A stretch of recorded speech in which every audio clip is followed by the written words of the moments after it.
Good evening.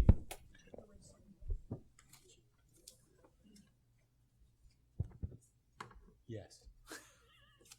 I'd like to call to order the Planning Commission meeting of Wednesday, June 26, 2019 at 6:30 p.m. Here in the town of Coventry. At this time, I would like to just have a determination of a quorum. It looks like all 9 members are present. But for the eight out of 9 members are present. The other seat being vacant. I'll just. Glenn Anderson, here. Sandy Lukowitz here. Jim Kenny here. Sally here. Ron Flynn here. Rick Colunian here. We have a quorum. At this time, I'd like to ask everyone to stand and please rise for the Pledge of Allegiance. I pledge allegiance to the flag of the United States of America and to the republic for which it stands, one nation, under God, indivisible, with liberty and justice for all. At this time, for everyone gathered, I'd just like to call your attention. There are 2 exits to the rear of the room, and there are also exits up to the front. In the event of an emergency, the rear doors lead right outside. That's the way you came in. Should those doors be blocked or that entrance not be available, you can go through the back, and you'll end up in the parking lot that way. First item on the agenda tonight is item 3, approval of minutes from our May 22nd, 2019 meeting. Motion to approve. Second. Have a motion and a second. Any discussion? Hearing none. All in favor? Aye. Any opposed? The ayes have it. Motion carries. Item 4 is new business for discussion or action. For those of you that are gathered, I just want to let you know that item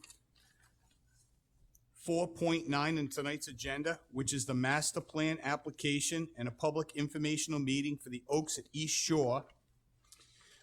There was an issue with the notifications to at least one of the abutters, and out of an abundance of caution, I'm going to be seeking a motion to continue that until the next meeting, which is July 24th. If the motion carries, no more notices will go out, so if you're already here, just take note. The next meeting is scheduled for Wednesday, July 24th. No motion to continue? No motion to table? Okay, so it is continued. So anyone that's here for that particular item on the agenda, that was the Oaks at East Shore, which is Tiogav and East Shore Road, the subdivision down there. That meeting is now not going to be, the public informational meeting will be held on July 24th. Okay, that said, we'll pick up with the regular agenda. Item 4.1, application for an Article 8 reinstatement, Big River Estates, Padula Builders, Inc., Assessors Plat 312, Lot 12, in an RR2 zone at 870 Phillips Hill Road. Good evening. Good evening, Mr. Renaro. John Bernero for the applicant and owner. This is an old project that's been around for years. We were in before your board in July of 2015 for final, and it says final at the top. Then when you go to the last, it says final approval may proceed administratively. My client and myself thought we were still under the old, that it was going to expire at the end of July of this year. It actually had expired before. I talked to your solicitor, talked to Mr. Crossman, and their recommendation to me was to come back before the board for a reinstatement, and basically we will have one more year. The project is ongoing. We have the road all cut in. Langford has been working up there, and basically we're just waiting for the next step of putting in the base coat, but all the cutting and grading for the roadway has been completed. All our approvals with the state are still in full force. Any questions by anyone on the board? Hearing none, I will entertain a motion to reinstate the previously granted approval of Big River Estates. I'll make a motion to reinstate the preliminary plan approval for Big River Estates for 1 year. I second. Final approval. Yep. I second. Any more discussion? Hearing none, all in favor? Aye. Aye. Any opposed? None? Ayes have it. Next item on the agenda, item 4.2, master plan approval, extension request, Boydbrook Estates, Greenlight Farm LLC. Assessors plat 330, lots 30, 81, 16.01, in an RR3 zone. Good evening. I'm there on behalf of the applicant. I'm covering for John Pagarini, who's an attorney in my office. He was held up at the State House tonight, so unfortunately, I'm not overly familiar with this file. This was kind of a last-minute emergency call from John to step in, but I did see the staff report, which I believe recommended the year extension. Anyone on the board have any questions or concerns? Remember, you may remember the application. Some of you were here, some of you weren't. Hearing none. Do I have a motion to extend 1 year? I'll make a motion to extend Boydbrook for 1 year from today's date. And that's master plan approval? Master plan approval. Second. We have a second. Any further discussion? Hearing none. All in favor? Aye. Aye. Aye. Any nays? Ayes have it. Motion carries. Thanks. Item 4.3, master plan approval extension request, Standish Heights. Paul Carter, Christine Carr, S&P Investments, Inc. Assessors plat 316, lots 111 and 135 in an RR3 zone at Raven Boulevard in Camp Westwood. Mr. Chairman, members of the planning board, John Garrity on behalf of S&P Investments. This is a request for an extension by right 1 year for the previously approved master plan approval. This is being worked on diligently at this point. Engineers are working on the permits and approval, so it is working on diligently. So there is a request to extend master plan approval for additional 1 year. Anyone on the board have any questions? I entertain a motion to extend for 1 year master plan approval. I'll make a motion to extend Standish Heights master plan approval for 1 year. I second. We have a second. Any discussion? Hearing none. All in favor? Aye. Any opposed? None. Ayes have it. Nice to see you again.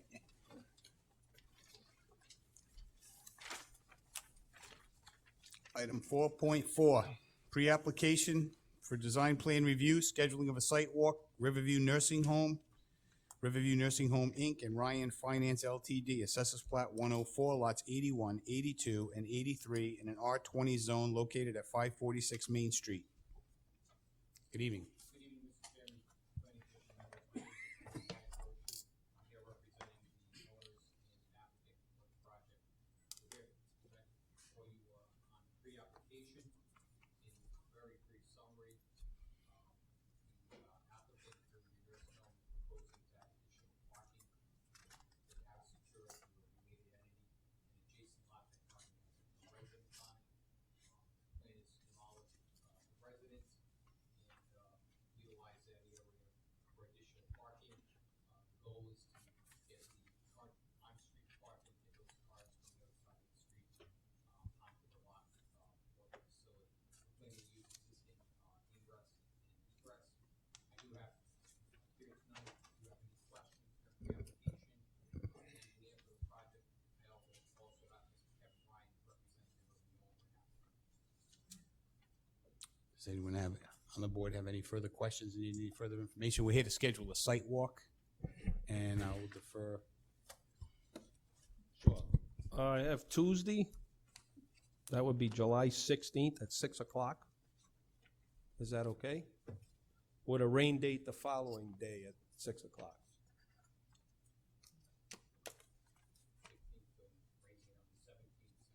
Yes.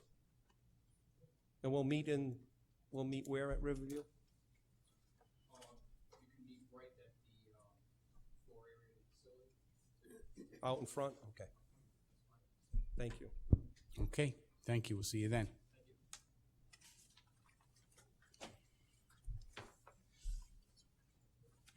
Okay, I'll ask, thank you. Okay, next item, 4.5, pre-application for design plan review, scheduling of site walk, proposed contractor office and garage area, S&S LLC.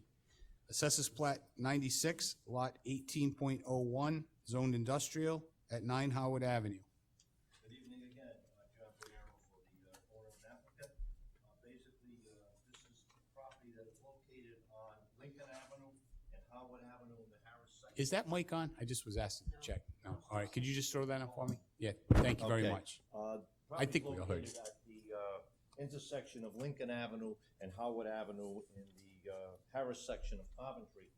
Basically, there is an existing mill which is being utilized by various people renting it. And there's a large area that you can see there of just open space. The proposal, just briefly without getting into too much of it, is for commercial storage. And what I did before this board several years ago, I think you recall, up toward the West Greenwich area, and that right on the line there for Mr. Overton, and has worked out very well. There's a lot of people in Coventry that have businesses. Those businesses start to grow. The first thing you know, you got 2 trucks or equipment sitting out there, and the zoning officer is out to enforce it. These units allow people, plasterers, plumbers, electricians, bring their equipment there, their tools there, and I think it's a great use, and I know the one that I did has been utilized. My client's very happy with it. This project, again, we're going to be looking for a minor subdivision just to split the lot with the mill on it from the lot for the proposed one. It's going to be part of the same presentation. We're going to be really before you for development plan review, and again with the minor subdivision. The reason for the subdivision is someday someone may need financing without putting both projects together, which is very difficult sometimes. Or in the event of a sale, we can sell one and retain the other, or vice versa. The property is properly zoned, as your planner has given you a summary. It is zoned in industrial, and that's pretty much what I'm not going to get into too much. I know you guys have got a heavy agenda, but if I can answer any questions for you, I will. But I think after the site walk, then we can at least go through what's going to be moved, what's going to stay, etc. Okay, Mr. Flynn, do we have a date? Sure, John, since we're gonna be basically across the street on the Tuesday, can we do that Tuesday, July 16th at 6:30? 6:30. With a rain date the following day? Okay. My suggestion to you is park in front of the mill on Howard Street. There's huge parking there. Okay. Okay? See you at 6:30. You won't see me. You'll probably see Cronin. That's okay. Surprised to see you tonight, John. He brought me out of retirement to come up here. Nice to see you. Okay.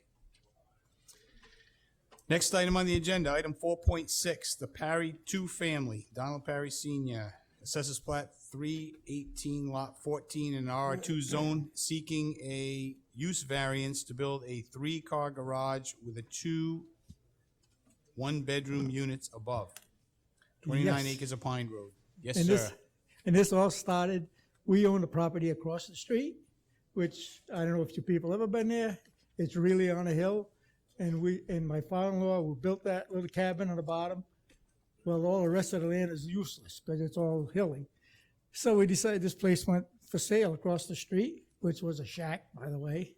It was a 3-bedroom unit, which really had 5 bedrooms in it. And every time Dick and Harry was going in and out of there for years.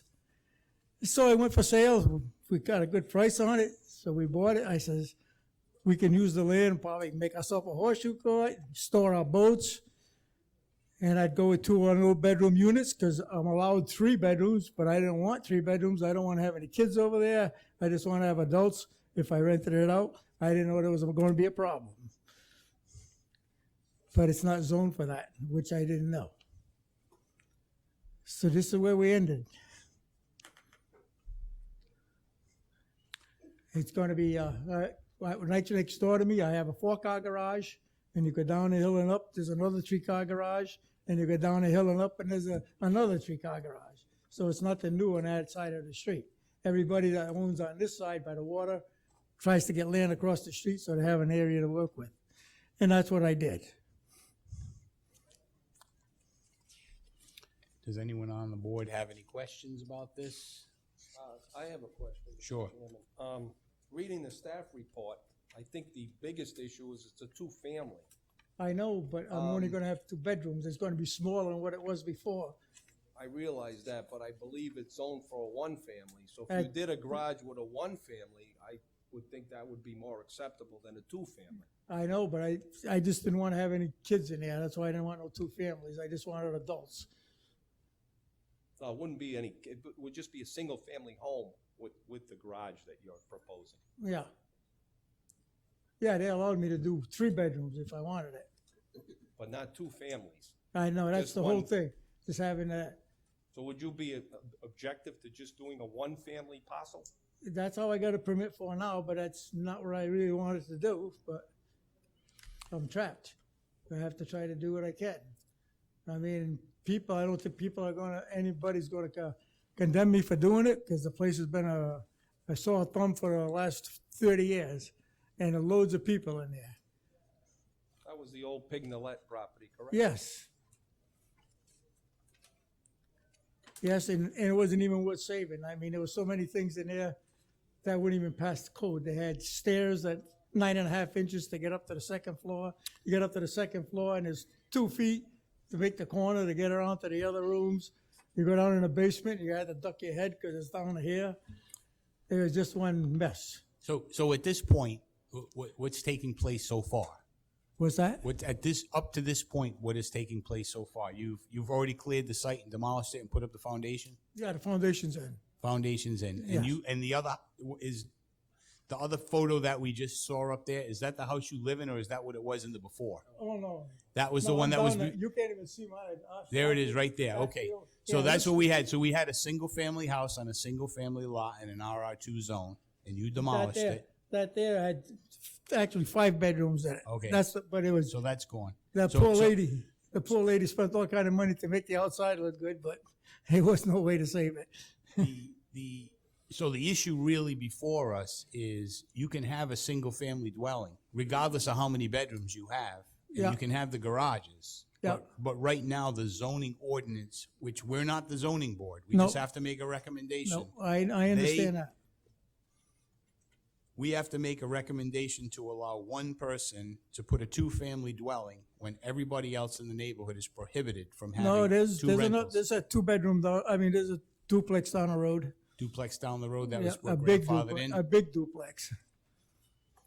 Okay, so I guess that would be the argument that you'd have to make Yeah. to the zoning board. So that's really the crux of the issue is you're here seeking a variance because you want to put a double family, 2 rental units where one single Well, family not, home. well, actually, one of them is gonna probably be my granddaughter when she gets out of college. So probably just one that would be rented out. You know, girls have a lot of shoes. You could make one big bedroom. I know, and I don't want to make one big unit for her because she don't need it. Okay. So I think everyone on the board understands. Does anyone have any further questions or concerns with this application? Anyone entertain a motion? If anyone has one? Motion, one way or the other? None? Well, Go ahead. I think what we're trying to illustrate here is that this, at least in my opinion, you haven't demonstrated that you'll suffer a hardship by not putting in a single family. Single family would be permissible. Yeah, well, I may have to go that way if Yeah. I can't get a zoning change. But Yes. that's not, the building's just wasted, otherwise the other half. So, I mean, as a result of that, for me, I would have to make so I'm going to make a motion to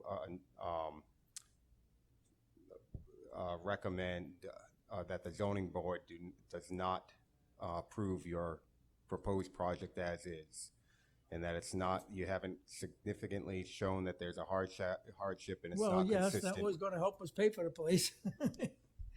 The rented one side. So my motion is to make a negative recommendation to the zoning board.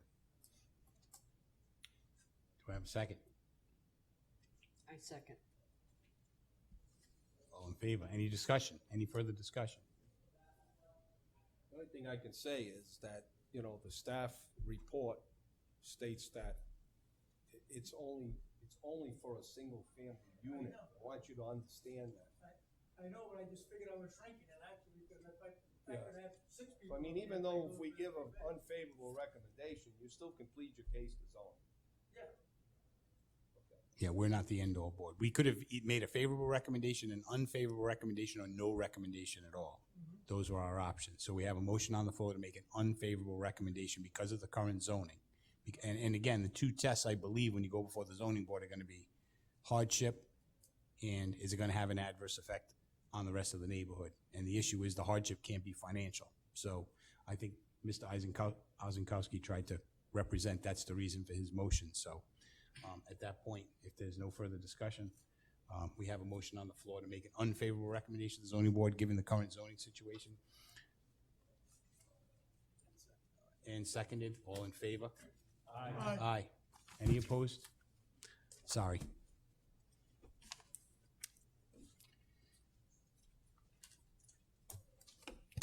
Next one, 4.7. That's the Guastani two-family, seeking a special use permit for a two-family dwelling, Assessors Plat 24, Lot 59, zoned R20 at 1987 New London Turnpike. Good evening. I'm Kelly Gostini. Hi. Yeah, I'm sorry. Sure. Okay, what would you like to tell us about this, maybe just by a little bit of background? We have a report in front of us. Yeah, I submitted paperwork with photos of my house. When I purchased it about 3.5 years ago, apparently incorrectly so, it was represented that it had a legal in-law in the basement, as it was previously set up that way. And apparently that's not the case. So now I'm requesting to make it officially a two-family home. And that would be because you're gonna rent it to a non-relative, or you're gonna sell the property? I have a friend living with me. She's not renting from me with her children. Apparently someone, Non-relative is in the other unit? correct, well, That's, we all live together in the house. Yes, it appears to be two separate, but she helps me with my son. She has children. The kids are all over the place. Apparently someone sent a letter in anonymously that I had an illegal in-law apartment. So that's kind of what brought me here. okay. And those of you that have had a chance to review this, any questions, concerns? All right, we're seeking, again, same thing, it's seeking a recommendation to the zoning board, either favorable, unfavorable, or not at all. Mr. Chair, I'll make a favorable recommendation to the Gustini two-family special use permit. I'll second your recommendation. Any further discussion? I have some, was it in here, do we have any background as far as how long this has been an existing two-family or in-law? I'm sorry, we had a lot on the agenda tonight. That's okay. I don't have any background. All we could go by is what Mrs. Gostini had submitted when she bought the house. What was that, 2015? Give or take. 15, 16 is when it's stated in the report. Hold on. Somewhere in the town, the house has two numbers, 1987 and 1989. There was a question that was brought up, why we have two sets of trash cans, probably because the house in the town has listed as two numbers. But that was one of the concerns, like, why do you have two sets of trash cans? She purchased it in 15.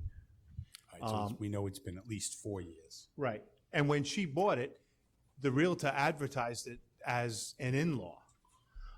Those pictures are from the real estate ad. Actually, they're Right. still available online. Right. But when we did our research, there was never any approvals for an in-law. And when talking with zoning, because the folks that she had living in the basement were not family, the staff had recommended that she apply for a two-family via a special use permit instead of the in-law. So, Okay, and then as far as we know, does the second unit, which I know is in the lower level, meet all the fire code as far as ingress, egress, has a separate entrance, separate exit? Correct. There's actually, has all that? the backside of the house is ground level, so Yeah. they have two Right, I saw- yeah. doors outside. There's another one that goes up through the upstairs, and I also have two egress and ingress.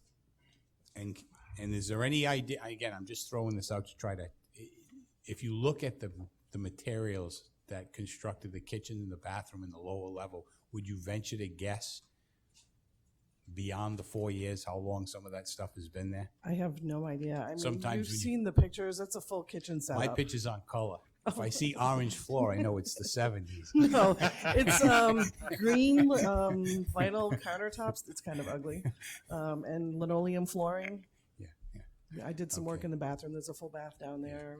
A couple Okay. bedrooms. All right, I just trying to get some of that on the record just in case. I'm not really sure. Okay, and we have a motion and a second for a favorable recommendation. At this time, I'll call for a vote if there's no further discussion. Hearing none, all in favor? Aye. Any opposed? Ayes have it. Thank you, ladies and gentlemen.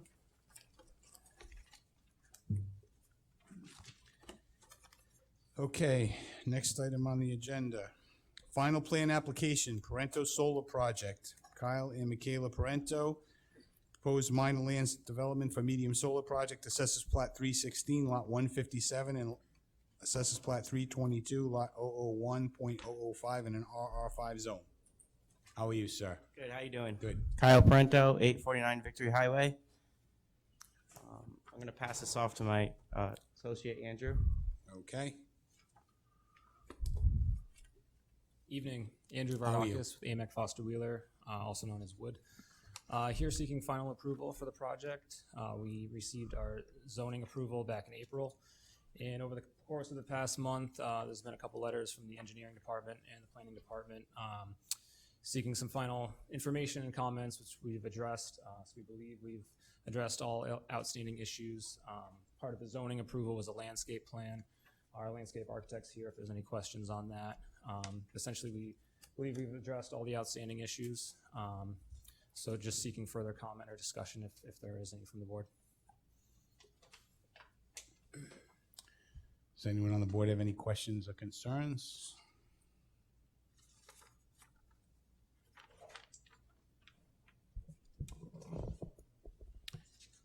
Any concerns from the planning department other than the report?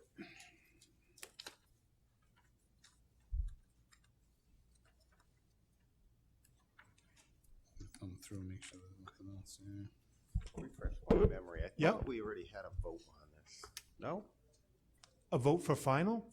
Yeah, no. Okay. No. All right. No. I think there might have been some things that were in flux and they didn't have their zoning board approval, so they had to come back for final. The only two votes you had for this would have been the preliminary approval and the recommendation to the zoning board for the special use permit. Okay. And they just went- Seems like the project that won't go away. No, I understand.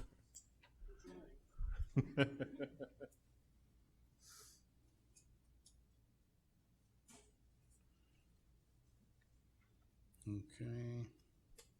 All right, so there are some, I'm just gonna go over a few notes, just to make sure.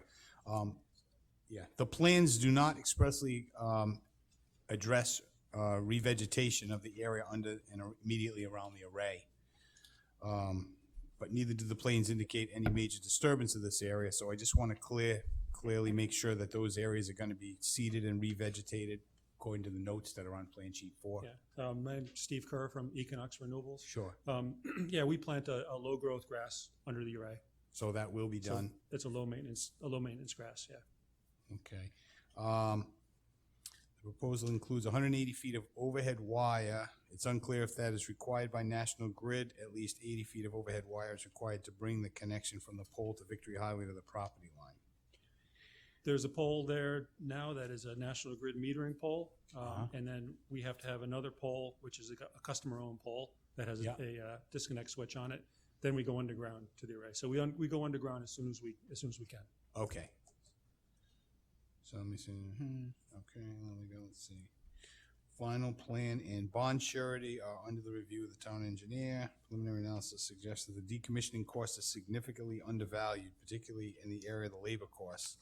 Town engineer estimates a more realistic decommissioning cost of $19,350 to $20,000 less, $45.60 in salvage, so the total would be somewhere around $15,000 to $15,350.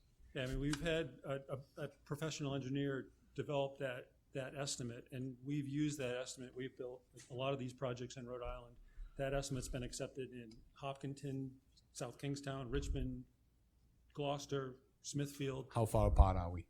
I don't remember what yours Within- is. This is all within the last year. No, I mean, if we're saying it's, I don't have the figure that you We're submitted in front of me. we're around $6,500, I think. Oh, that's a big difference. Yeah. Mr. Chair? Yes, sir.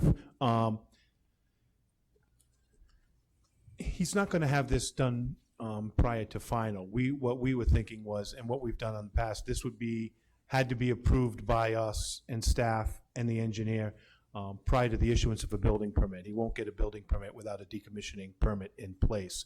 The town engineer and the applicant have been going back and forth. We also need to present this to the town council, because the town council has to authorize the town manager to enter into an agreement with Mr. Kerr for the decommissioning. So, Okay.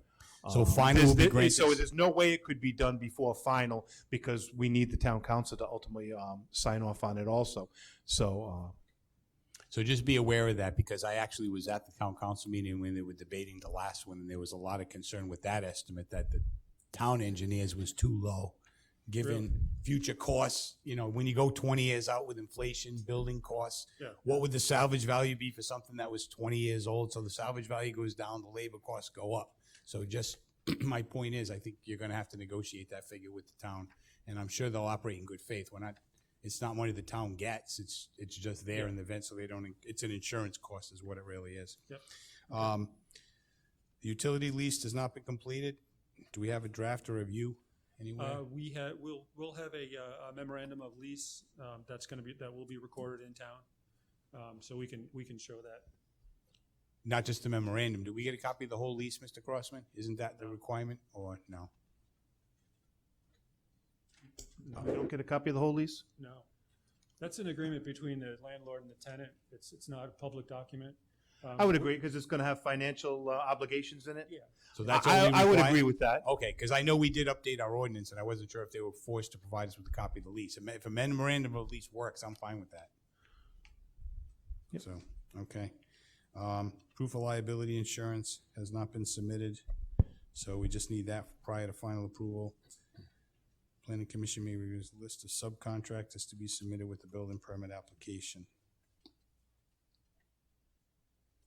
Why do we require contract information?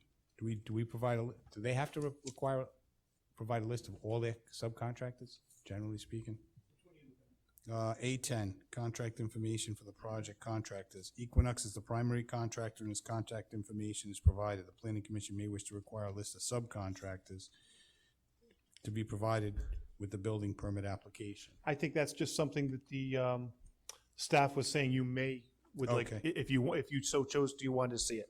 Okay. It wasn't a requirement. Yeah, this is a small one over here, right? I don't know if we can supply that. I mean, we're gonna bid this project out, and, we're not gonna choose a contractor until after we get a permit. Right, so and the get building financing in place. official, I think, will require whatever contractors or subcontractors file. If one person fills a report, I think we'll still be okay with that. And zoning board expressed landscape block visibility beneath the lower tree branches, and that there be perpetual obligation to maintain screening capacity of the landscape, including future supplemental plantings to replace dead plants or other changes that reduce the screening capacity of the plantings. Memorandum.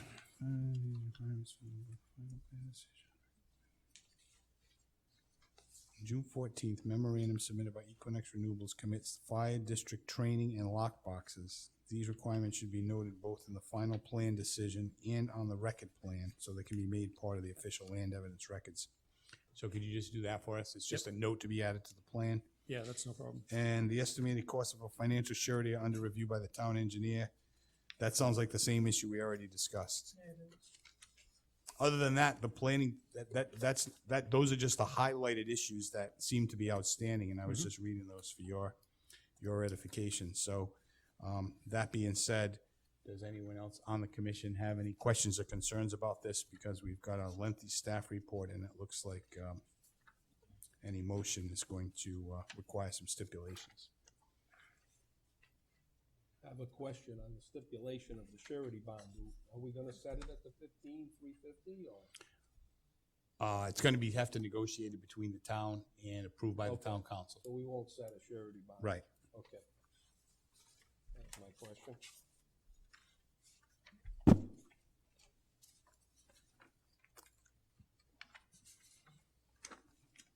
Any other questions, concerns? If not, I'll entertain a motion.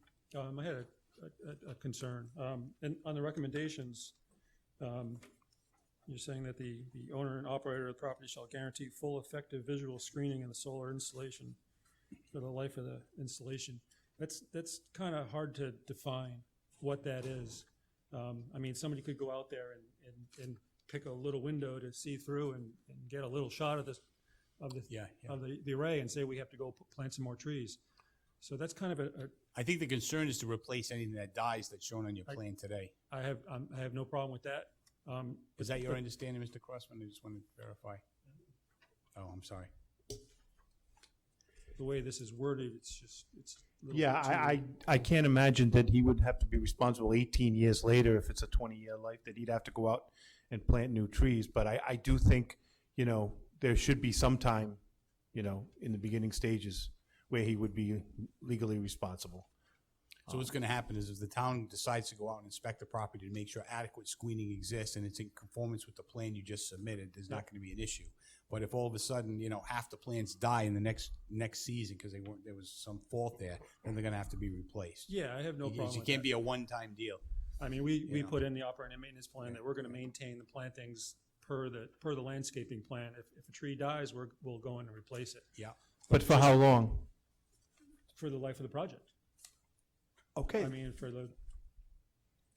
That's all we were looking for. So that's basically what I think this was asking for, wasn't it? Yes.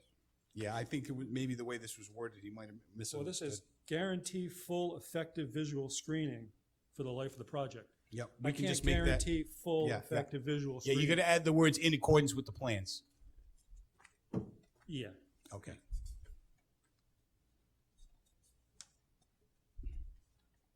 That'd be my suggestion. Because you can understand, you can get fire sale plantings at the end of this year and then they'll all die next year. So, well, Yeah, well, I mean, this is a very I got objective it. thing, Yeah, you yeah, know, yeah, that- yeah. or subjective, that somebody Yeah, can yeah. go out Well, and- we're not trying to be. I know it's been a long path to get you to this point. Yeah. We're not trying to be. We just have We to. talked about if there's an issue, maybe having a third-party person come out and look at it and see if we're complying with the plans. Or And honestly, that's what would happen ultimately anyway, because if there was a disagreement between the two, that's where it would end up. It'd Yeah. end up being Okay. some sort of a. Okay. Anyone here choose to make a motion? The matter before us is for final plan application, final plan approval. Mr. Chair, I'll make a motion for the parental solar final plan to approve. It's consistent with the comp plan. It has no significant negative environmental impacts. It meets zoning standards. There's no significant traffic impacts. The owner and operator shall complete the proposed administration subdivision merging AP 316 lot 157 and AP 322 lot 1.5 prior to recording the final plan decision of the record plan. All gates shall be provided with lock boxes, emergency access. All plans shall be modified prior to recording the specific and presence of the lock boxes. The owner and operators of the property shall be responsible for the cost of training fire department personnel as needed basis before, during, after construction, periodic intervals in the future, so to train new members and update existing members on new equipment, tactics, and techniques. The combination of natural and supplemental plantings shall be sufficient number, size, and maturity to provide year-round visual buffing within one season of planting, effectively screening visibility from grade 0 to 10 above grade. The owners and operators of the property shall guarantee full effective visual screening of solar installation from all abutting properties and roads in the life of the installation accordance with the plans. This obligation includes maintenance of natural landscape screening, vegetation, replacement of supplemental plantings to compensate the visual gaps that occur with the growth, death in natural landscaping plantings, supplemental plantings to fill visual gaps discovered after construction, providing new screening elements if structured with beneficial screening characteristics above removed and reconfigured. The owner or operator shall provide a copy of any utility leases prior to recording of the final plan decision or plan record plan. The owner or operator shall provide proof of liability insurance prior to recording of the final plan decision or record plan, and shall maintain such insurance for the life of the solar installation. The surety bond will be set, as we discussed with the town. Could I? Yeah. Yeah, could you also incorporate the staff report into that? And, yeah, the town engineer and the planning staff, in conjunction with the solicitor and the town council, will be responsible for coming to an agreement on that bond. Just want to make sure. And the other thing was, I wanted to make sure that that stipulation was that the bond would have to be in place and recorded, and we had the monies prior to the issuance of a building permit. Okay. Thank you. So the surety bond will be provided before the building permit, and I will also like to incorporate the staff report. Mr. Flynn, I'd like to propose an amendment. I believe it was discussed and agreed upon that the owner-operator did not have to provide a copy of the utility lease because it was between, to us. Memorandum. Okay. He was The- gonna the do a men- memorandum. Right. Just add the I'll word amend memo. that to a memorandum of that. Okay, that being said, we have a motion. Do I have a second? Do I have a second? Second. Any discussion?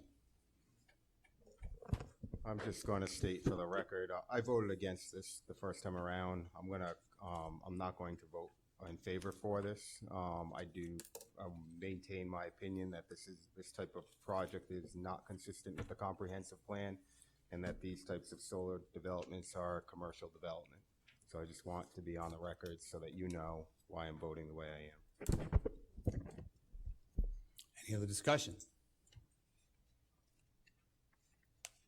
Hearing none, I'll entertain a vote. Do you want me to do roll call vote? I'll start with Mr. Mattson. Nay. Mr. Ozenkowski. Mr. Anderson. Nay. Mrs. Lukowitz. Yes. Mr. Yes. Flynn. Yes. Mr. Kenny. Yes. Yes. You have 5 votes. Is that You're all passing? set. Yes. You need 5 affirmative, not a majority, so Okay. yes. Okay.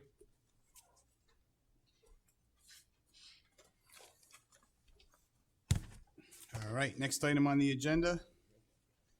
We're skipping 4.9. It's 4.10, preliminary plan application, public hearing, the Finnegan Family Compound.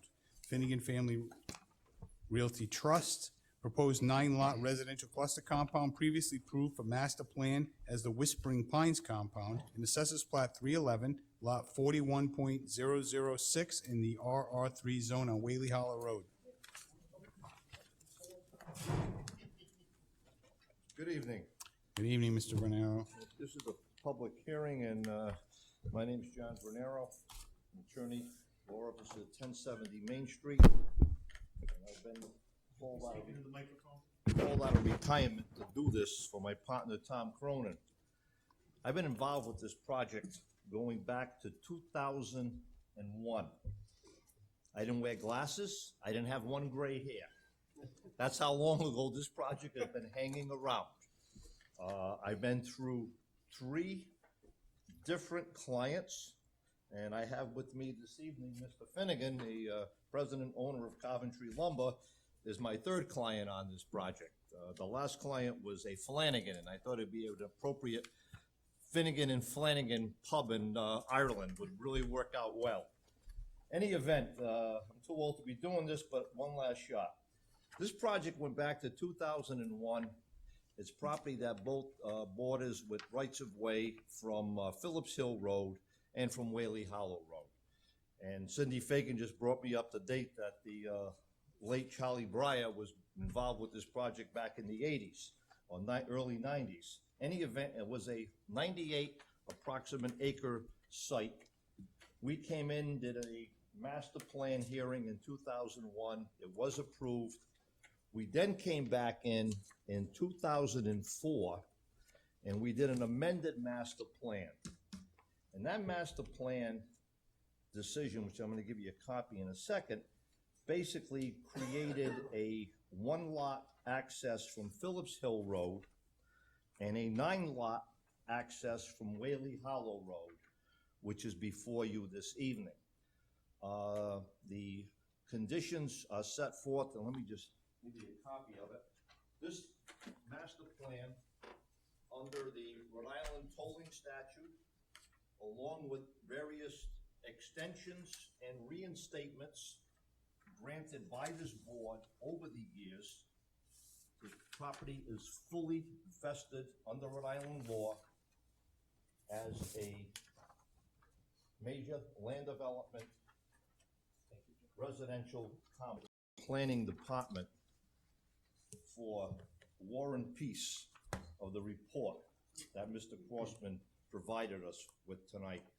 I always gave Paul Sprague credit, and Paul was a great planner.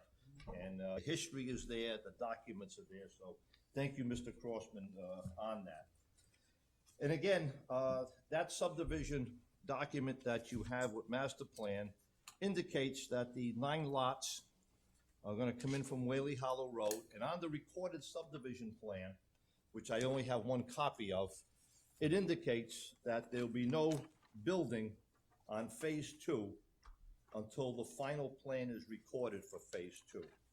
Lot number for you. So again, at this particular juncture, we are at the preliminary stage. And as you all know, master plan is a concept, it's an idea. We lay out the lots, and then when you get to preliminary, we get down to a little more engineering detail. We have a Rhode Island Department of Environmental Management approval for an insignificant alteration permit concerning the access road going in. And with that, that is still in existence due to their time issues on it. Each lot is going to have its own well. Each lot will have its own, and I'm going to use the old version, the ISDS, which is now the old WTS. And again, those have to be issued prior to the issuance of a building permit by your building inspector. The road going in is a long road. The road is 2,285 feet. There is a requirement in your ordinance, it's been there for 100 years, of an 800-foot cul-de-sac. This requirement has been waived almost every subdivision that I ever did. That being said, this one has the waiver implied in it from the vested master plan where the 9-lot subdivision was in fact approved. We submitted this project through Carrigan Engineering, and the former surveyor of the project was Richard Bizdera of Ocean State.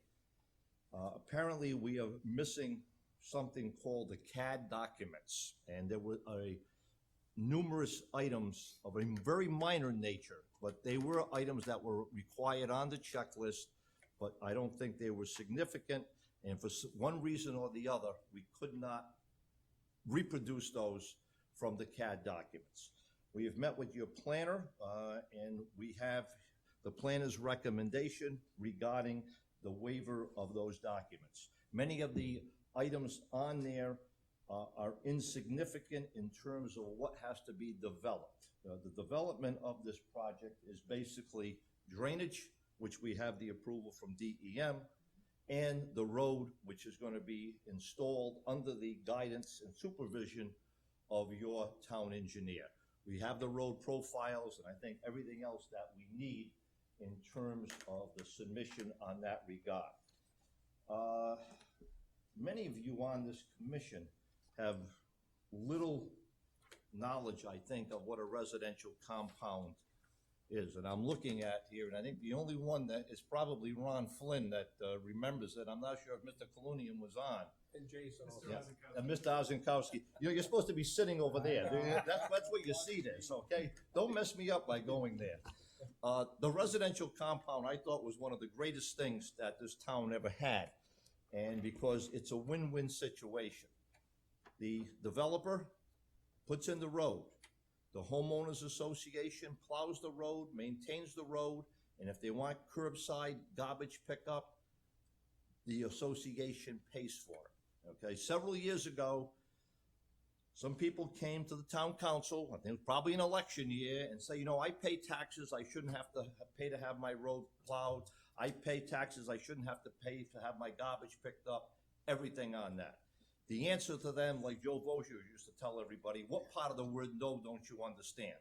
So unfortunately, the town council, in its stupidity, in my opinion, voted to do away with the residential compound. But I think it's something that you, as a board, should be looking at with your new town council. It works in area like this here. It takes a large parcel of land of 98 acres, and you end up with 10 homes on 98 acres. It's a 3-acre zone. You couldn't put 30, but I bet you could have put 20 in. So you end up with a lot less usage of land in terms of homes, and you end up with a lot of protected open space. We're going to be putting in a cistern, which is required. That cistern is going to be located, and it's on the plans. That has been approved by the fire district. Again, a private road, and again,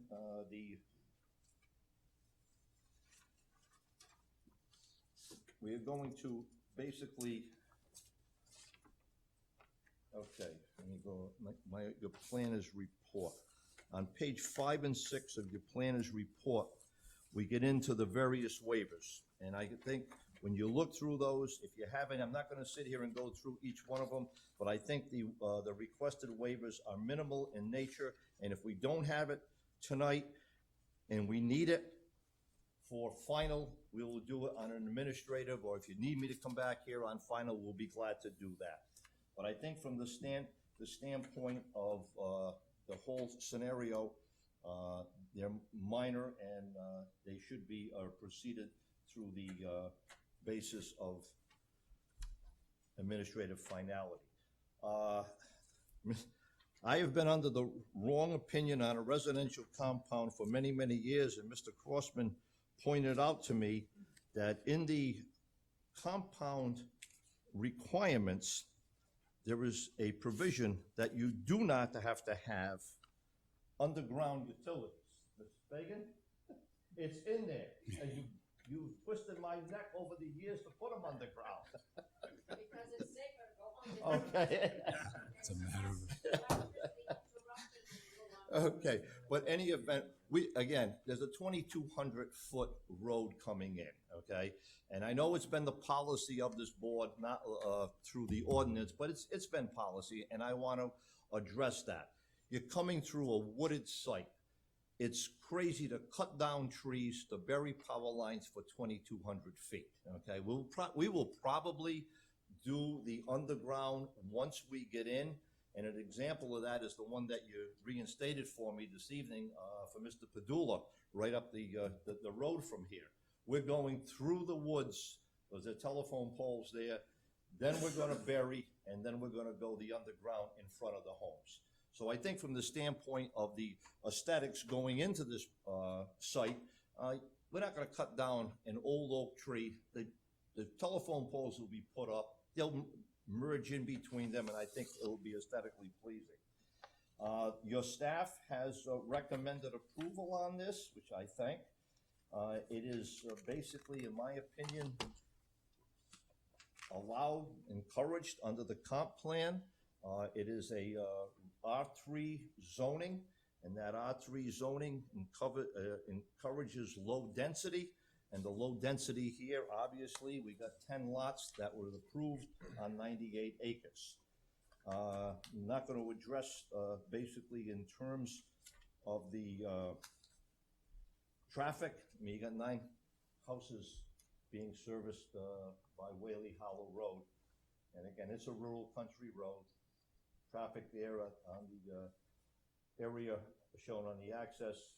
You got enough site clearance going each way. The nature of that was addressed somewhat in Mr. Crossman's report. We need to clear it out, and we will clear it out under the direction of your town engineer so that any brush or trees that need to be removed where we come in to the project will be cleared so that we can increase our site distance both directions.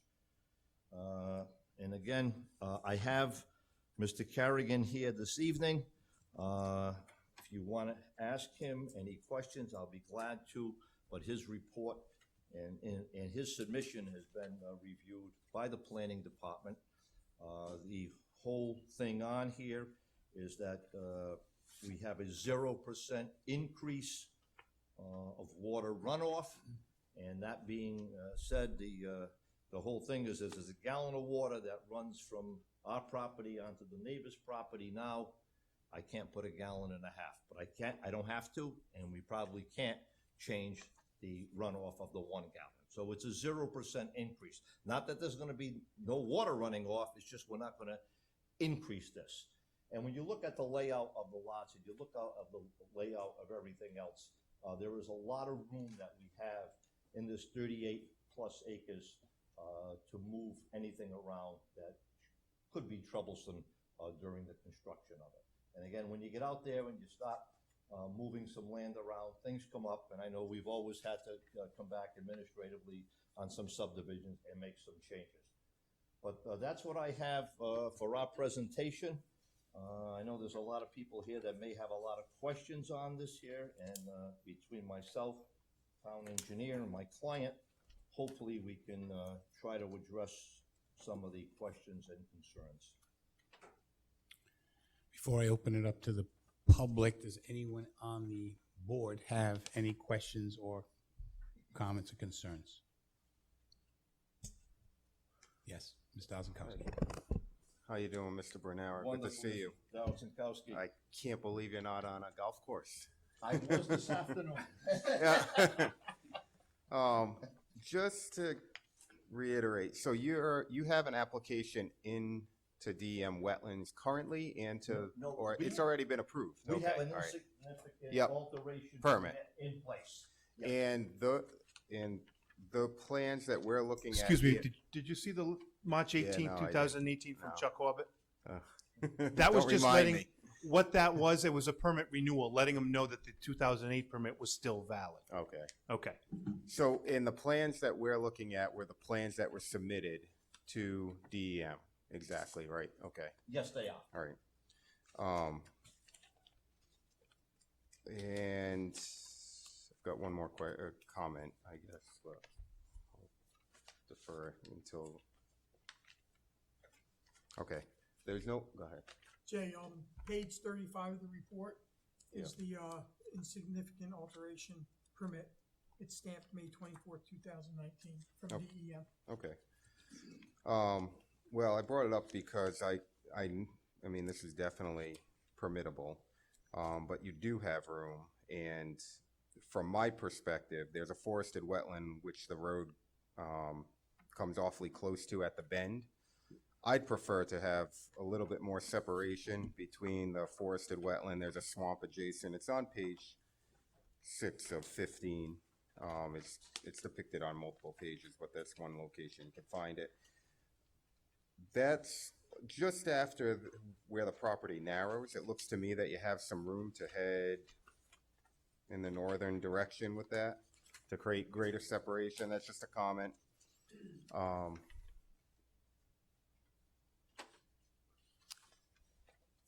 You don't have to necessarily give me any feedback. I know a lot about the plans, Yep. but I'm gonna defer this one.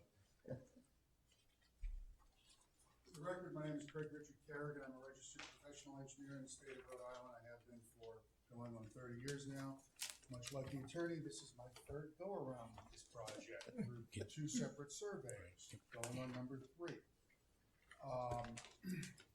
Could you just step up to the mic? I just want to make sure the people in the back can hear. I'm sorry, generally people can hear me, but I'll give it Yeah, a shot. they probably, yeah, But at least the answer. I'll do it anyway. Is the forested wetland, the isolated forested wetland that you're talking about, the E and F series? That's correct, yeah.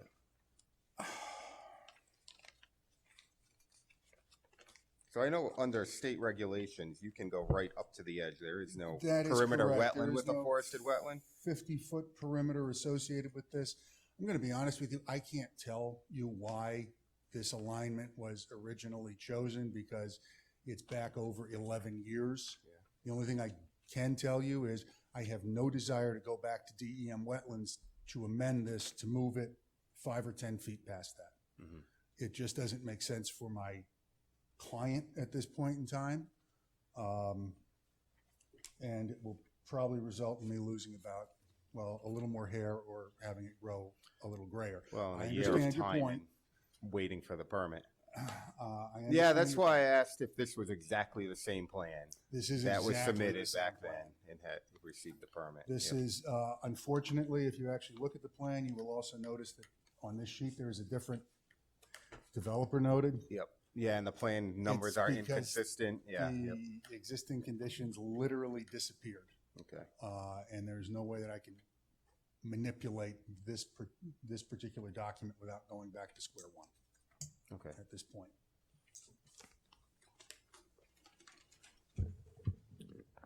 I would also note, it hasn't been brought up, but we do have a subdivision suitability approval on this also, in addition to the wetlands permit.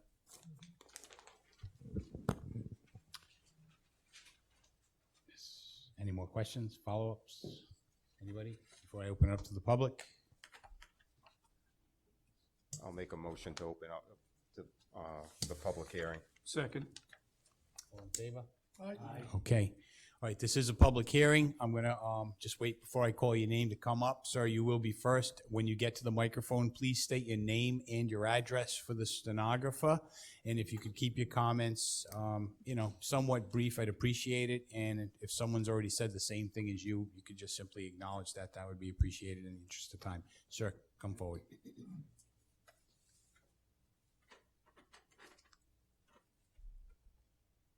My name is West, and I live at 57 Whaley Hollow. West, WST. First name? Dick first, Richard, Dick, either one is fine. 57 Whaley Hollow? I'm sorry. 57 Whaley Hollow. Thank you.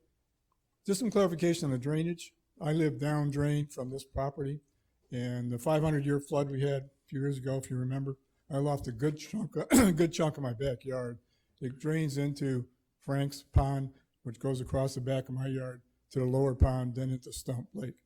So I'm a little concerned about the drainage, and I'd like a little clarification on the 1 gallon versus gallon and a half that was mentioned, that's all. Gallon. Well, there was some mention that the only thing they're gonna do is go from gallon to a gallon and a half on the drainage. I don't understand what that means. Is it more drainage? Am I gonna have more of a problem this time or not? I think they're gonna try to respond to you. Okay. Let me have the engineer answer that. My statement was, we're not gonna increase a gallon more. You could. We're not allowed to under the term. I'm sorry, Craig Richard Carrigan, registered professional engineer. We're not allowed to increase drainage off-site. And to be honest with you, there's a significant decrease in the flow rate going to the ponds to the east. And that's borne out in the drainage calculations. So when you say decrease, that's because the work that you're gonna do in the area, Yes, sir, creating that is basins and grading is actually gonna decrease the flow in the direction that Because of gentleman the was just basins, asking. yes, At least sir. that's your opinion? Yes, sir. Okay, And it's borne out by 1 + 1 = 2 also. okay. Math's a wonderful thing.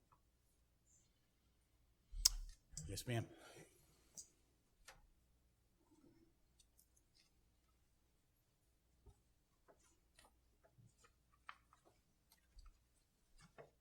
Good evening. So my name's Kelly Drolette, and I live at 140 Whaley Hollow Road. And the decrease in water flow to the pond at Stump Pond, is that going to affect the wildlife back there, the beavers, the heron? And I'm also concerned about the traffic. There is a lot of traffic on Whaley Hollow as it is. I have children. I don't like the speed that's on that road, and now you're going to add 9 properties. I was originally told 6, but now it's up to 9. So I'm sure that number is going to increase. And let's say 2 to 4 cars each house. So that's, 18 more cars on that road? How do you plan to control all the traffic? There's about 8 questions there. Yeah. Again, okay, as far as the traffic is concerned, I'm no engineer, but 9 vehicles coming in and out is not gonna change a level of traffic from a level C to a level whatever it is. That's, okay, again, 18 people do not get up in the morning and all leave at the same time, Ma'am. time and come home all at the same time. There was a question about the wildlife. I'm no engineer, but DEM is the protective of the wildlife. They approve the plans. So I assume that in their wisdom, they know what wildlife needs protecting out there. Again, I'm not sure of your third question on it, though. Number of lots. The number of lots was 9 going back to 2001. That has never been changed. There will never be any more division. This is it, okay? Even though there was 98 acres, under this compound formula, there are 10 lots maximum. The planning commission has no jurisdiction to add to it. And, ma'am, No, again, going back to 2001, okay? ma'am, I have to ask, if you want to speak again at the microphone to rebut, I can let you come up again, but the stenographer can't hear your comments from the audience, and this is a public hearing, so we have to get everything on record. John, it does beg the question, and I was going to ask this. I know you said it was originally 10 lots. There was a lot somewhere else. Did that either go away, or was it built on? Okay, hold on 1 second. Yeah, I knew I was gonna need this map. yeah. Okay. This is the map that was approved by the town back in 2004, and I apologize, I only have one. Yeah. Here's the 9 lots that we're dealing with over here. Yes. Here's the 1 46-acre lot. And as you can see, that's no further subdivision. This one is subject to coming back before you. So this is what the project looked like from the beginning. That's the other lot. And what is that other lot right now? Just a vacant lot? Oh, it's already, Mr. Maroney, who was here, right back here, that's his home. okay, thank you. That was a good because I know you talked about the 10 lots. So phase 1 got built, the house was sold. This 9 lot subdivision has been dormant since 2001, and now it's coming back. Okay. And I'm sorry, we keep referring to 96 acres. The documentation we've all been provided with says 38.8. The 38.8 is what the 9 lots that we are before the board this evening are. Let me show you this here. Here's what we started out with. That's the original parcel of land. 1 lot was here, 9 were over here. This can never be further subdivided. This is a copy of what was recorded in the land evidence records of the town. Phase 1, this lot shall not be allowed to be subdivided at any time in the future. 1 lot, 9 lots, that is it. And if this one is approved, that 9 lots is locked down. He can't change it unless one of them becomes unbuildable, and then it becomes 8. So And for it'll the never go up. record, I said 18 vehicles. Yep. Yes, ma'am, come forward.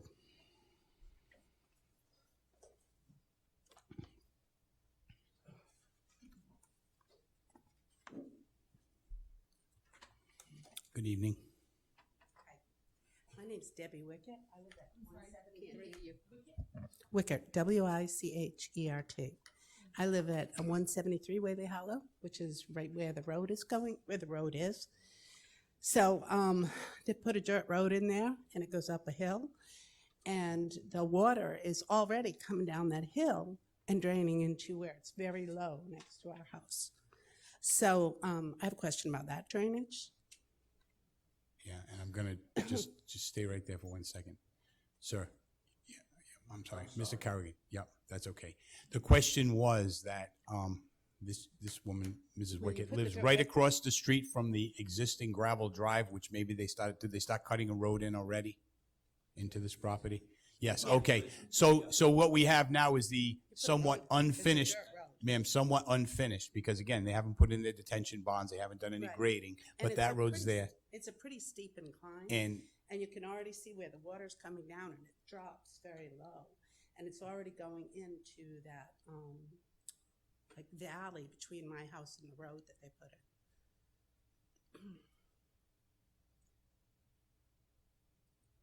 So I would be the highlighted one, and the road is right next to me. And it inclines from that point quite a lot, all the way up to the, well, the road's not on there, but to the middle of the big square. Yeah, the road, it inclines all the way up to, and the water is already coming down on that road and into that little gully next to me. It's right here. Now, you say the water is already coming down. You can see where it's washed down. It has been coming down. Yeah. Since you've been there, it's been No, flowing. no, it's coming right down the road. Okay, that they just, okay. No, it hasn't always filled up, come down. It's coming down the road they put in, which wasn't there before. And it's going off the edge of the road into the gully. You can see where the wash marks are. And this is just the beginning, you know, it's only been there for like a month. And I think, well, I'll 2 let months. Mr. Bernero respond. Let me just say this, all we did is cut and clear a pathway in.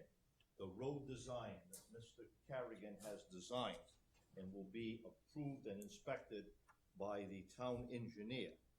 At the end of it, there's gonna be culverts in there, there's gonna be drainage in there, going into a detention area. I know. The problem is during construction, you're gonna have some water runoff. We have to try to do this the best we can, not to let it harm someone. But that being said, when they put a road in, they're not gonna be doing it overnight. And one of the basins is supposedly going to be right behind my property, right on the corner there. And I'm concerned about that affecting my well, the runoffs coming into it. From what I saw on the map, it's right on the back side of deep my is your well? property. I don't know, it was there when I moved there 18, 17 years ago. I mean, the drainage, the collection system and the drainage system that has been approved by DEM is what we are going to install. And some of those septics are gonna be above ground or approved for above ground, or are they all regular septics? They're all septics that DEM will approve, whatever their regulations are. We have to provide an on-site wastewater treatment system approved by DEM. Does anybody We don't know pick- right now whether the septics are the above ground? He has soil suitability only, right, sir? We have subdivision suitability. They will all- Sorry. Craig Carrigan, engineer. The subdivision suitability is for 10 below-grade septic systems.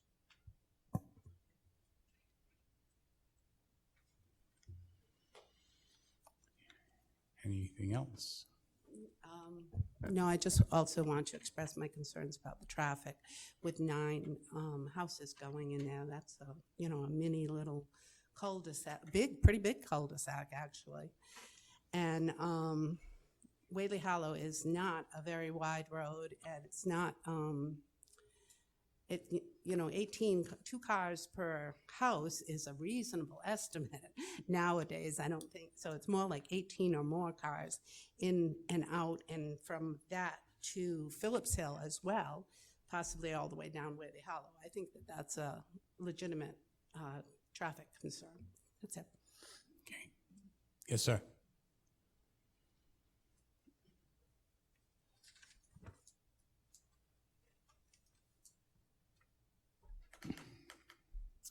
Good evening. Good evening. Mark Cormier, 170 Whaley Hollow Road. Cormier. You're welcome. Excuse me. I have some of the same concerns that the other people that already spoke have, but I'm not going to go over all that again, maybe one of them. The gentleman spoke about the power lines and how he didn't feel that above ground was a big deal in 2,200 feet of road. In our area, there's a lot of pine. It's not mostly majestic oaks like he's talking, and any little wind, we have constant power outages. If you're adding more lines that are on our same grid that are exposed to more falling branches and trees, I think it's going to significantly increase the amount of outages we do have if those lines are above ground. I don't know if anyone here lives in pine areas, but when it gets saturated, they're constantly tipping over. Branches are coming down constantly. We have heavy snows. That's one of my concerns when he mentioned about the power lines.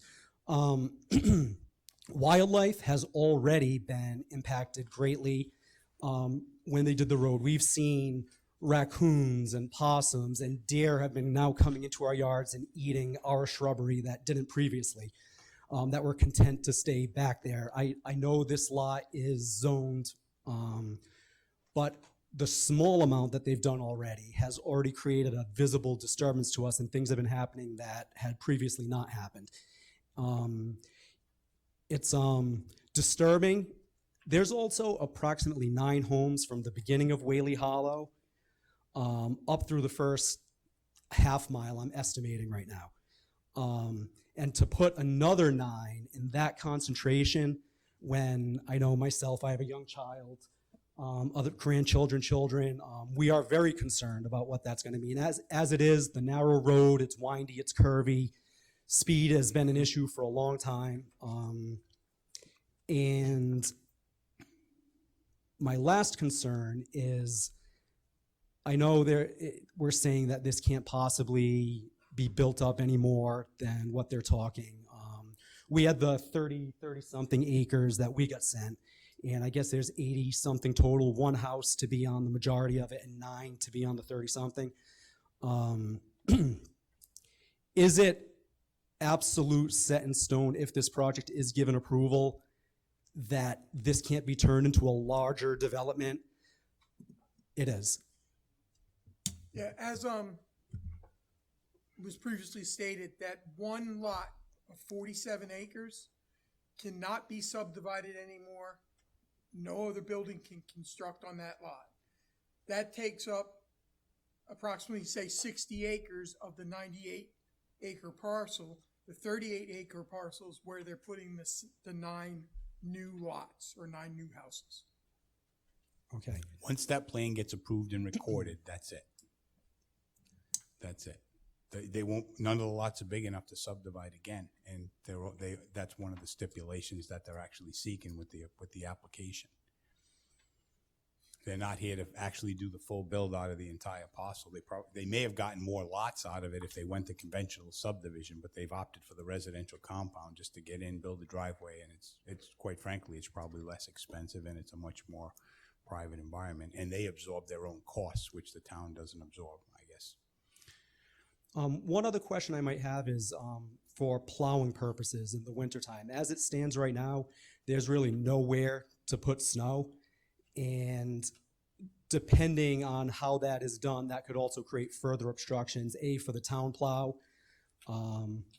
and for visibility when you're driving, because that snow that's going to be on that 2,200 feet has to go somewhere. Just another concern that I have. I know my neighbors, I don't want to speak for them, but they have problems as it is now when the plows go by with the mountain of snow that's put, and their driveway abuts this new road. Again, it's a lot of homes in an area that the homes are spread out, and I just see that one intersection right there causing multiple problems, accidents, because of the curve that it's on. There's also a hill right there. It just does not seem like a good idea.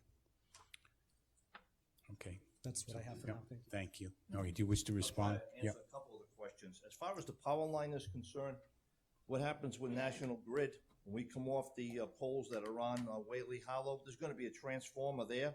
From that transformer, they're going to service the 9 houses. If a tree falls down, it's going to pop the line between the transformer and Mr. Finnegan's house. It's not going to go out throughout the whole circuit. So there's a shut off there. As far as the plowing, we have a road that's about 20-some feet wide. The right-of-way access is shown there. It looks very, very narrow, but that's 50 feet. So you got 20 feet, and you got at least another 10, 15 feet on either side of it. So you got a good distance to put the snow. And we will not, under any circumstances, allow our plow company, our private plow company, to push the snow going out across the street. Can't do it. We gotta come in at the entry. What we do with it on coming in is gonna be on our land. Never put any snow on anyone else's land. As far as speeding is concerned, who speeds on Whaley Hollow Road? The people that live there. And that's why you call the police and they put the radar up and then they're gonna scream like heck.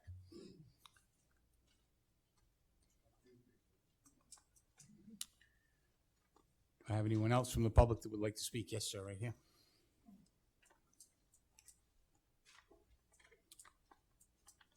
James Riley, 2 Bow Street, Coventry, Rhode Island. My father is in a butter, 365 Whaley Hollow Road. That's the long skinny piece you'd see on some of the maps that borders it to the west.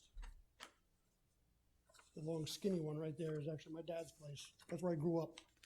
On the face value, we don't have any concerns or objections at this point. But my dad is almost 91 years old. So our property is going to be coming up. Yes, that one. Our property is going to be coming up for development shortly. I mean, my dad's 91, I'm a realist. So I'm just here to open the lines of communication with the Finnegan Family Trust, or however you're doing this. We probably wouldn't even be opposed to allowing access from Clover in the Arrowwood development where I currently live. So really, that's about it. I mean, if we wanted to try and, just get communication, get some information, phone numbers, names, that would actually alleviate the entrance to Whaley Hollow if something like that could work. So, because again, my dad's 91. That piece of property is going to be coming up for development shortly. My father would be here himself, but he's mobility limited, but his mind is sharp as a tack. So I'm going to be feeding any information to him. So initially I came in here maybe thinking I might be interested in a lot for sale in this development, but then I found out it's actually going to be a family compound with your family. So shot that dream down. But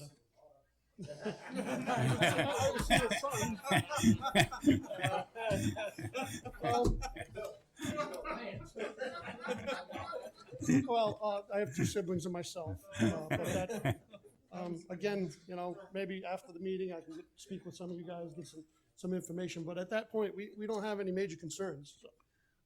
Okay. Thank you. Thank you. Next. Anyone else? Sir.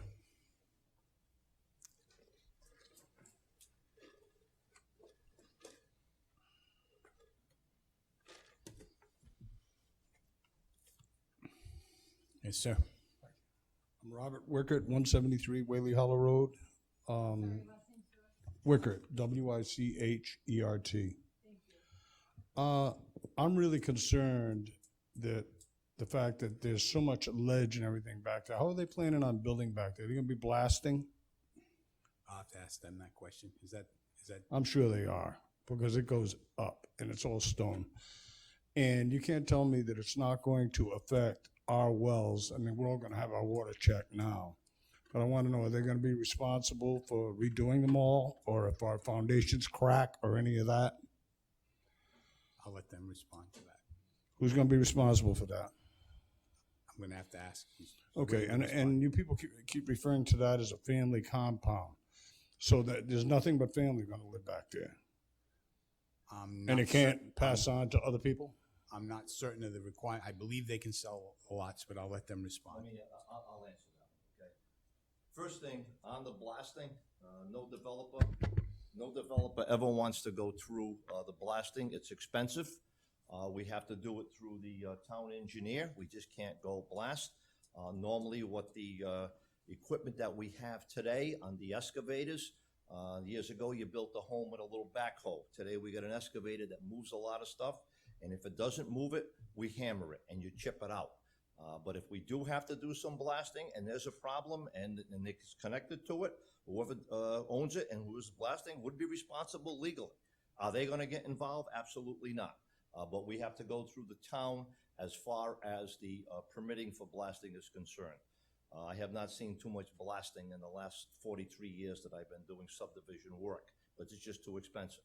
As far as the family compound, Mr. Finnegan intends to do that there, but someday I'm not gonna be here, Mr. Finnegan's not gonna be here, and someone else is gonna buy a home. They're just not gonna self-destruct like Mission Impossible when the family is no longer there. It's not called, they're referring it to as a family compound. It's a residential compound for residential use by me, you, or anyone else in the future. So it isn't limited to family, no. This is not that case whatsoever. There is no animal in the law that I know of that would do that. Otherwise, you could never get a bank to finance something, because if you're saying it has to be family and there's no family left, the bank has no saleable property, so that they will not mortgage it. So if I could clarify, the name of the subdivision or the presentation is the Finnegan Family Compound, but this is actually on for a proposed 9-lot residential plus the compound. That's the term. That's just the title name, but the legality of it is a residential compound under the Town of Coventry Residential Compound subdivision regulations. That it? It just seems to me that they're putting way too many houses back there. I see all the wildlife back there. I have endangered species in my yard, or did. Just on, things are changing already, and I can only imagine what's gonna happen when they really start going in there and going at it. They weren't even supposed to, from what I understand, take stumps out to put that road in, and they did. They pulled them all out. I watched them, and they took them to the stump dump. So I think that you people do pretty much whatever you want to do. It's just like the fire department. Well, we don't want a central fire department. Voted out by the people. How many times? Still there. It's still how many? Anyone else like to take an opportunity to speak? Yes, sir.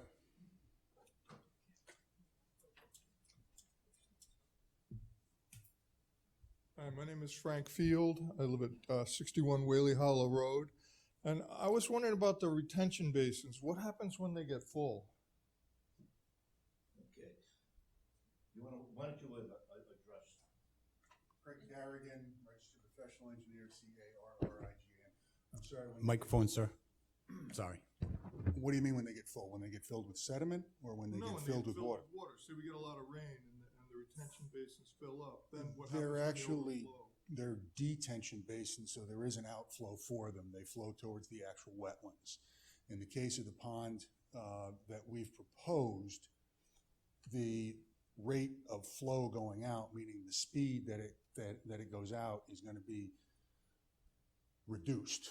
The volume's going to be the same, but there is an outflow for all of the structures. Is it above the pond that's next to the road where the road curves? The retention basin, so it's uphill, so it's gonna drain down into that pond.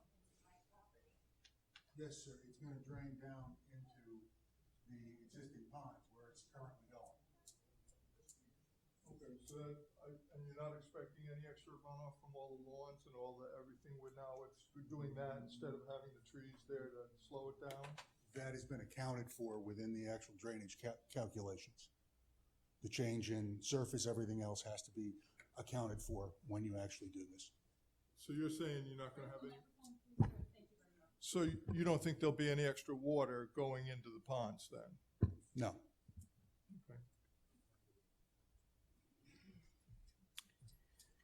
Okay. Anybody else like to? Yes, Ms. Fagan.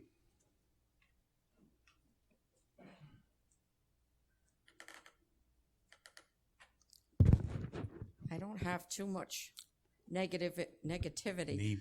Cynthia Fagan, Fagan - Perry, Perry. 770 Phillips Hill Road. I don't have too many problems with this development. However, my one problem is the underground utilities should be put in. Sorry, John. I'm thinking of safety. And drainage would be my other concern. So long as the drainage calculations work, if they don't contaminate any of the ponds that are on that property, I don't have any problems. Thank you. Thank you. Anyone else in the public like to speak? Yes, sir. My name is Mike Primrose, 193 Whaley Hollow Road. Primrose. Primrose. That's my spot there. The house next to me, they built a house, built up the land. My backyard fills up with water now, okay? When you guys cut all these trees down, how are we gonna keep my backyard from filling up more? Because it's a pretty substantial hill.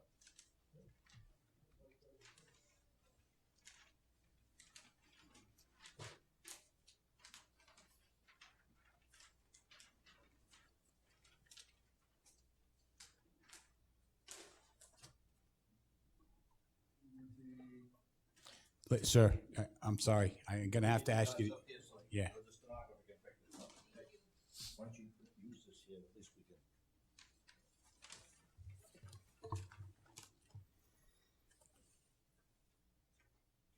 Your property appears to be in this area here. Which is? One of these two. Behind, what is that? The road is right here coming down. Yeah. So the two homes that are proposed on lot 2 and 3 have infiltration systems associated with them, so that any rooftop runoff coming off there is actually infiltrated within the groundwater. We also have. How far can they clear to my property line? Our limits of disturbance are showing this. Which is Can they clear around the actual house under the current permit? They still have to, when they go and apply for their building permit, they need to apply for an erosion control permit with the town.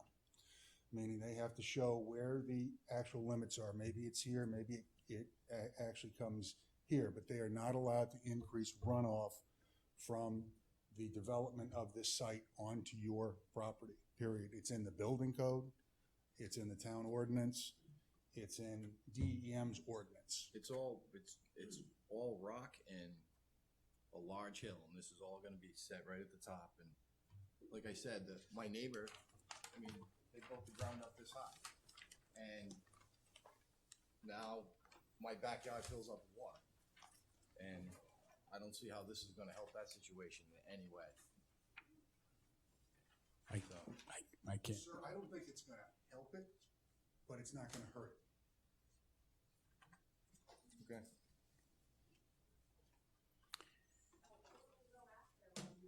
Anyone else? Anyone else? If you, yep, you can come back. I just wanted to make sure there was nobody else wanted to speak.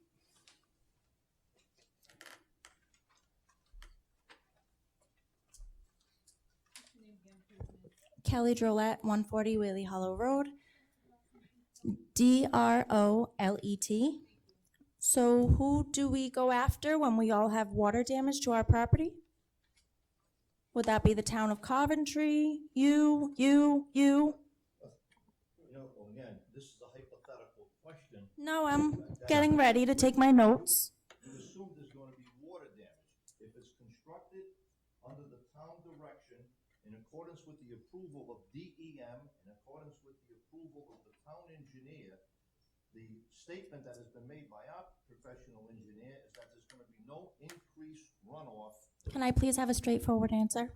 Who am I gonna sue when I have water damage? You can sue anyone that you want, okay? That's the legality of it. But what I'm telling you is that based upon the engineer that we have, the engineer that the town has, the engineer that DEM has, that everyone said this plan works, I don't see the problem. But should there be a problem and it's caused by Mr. Finnegan, by God rest, you can sue him, Thank you. okay?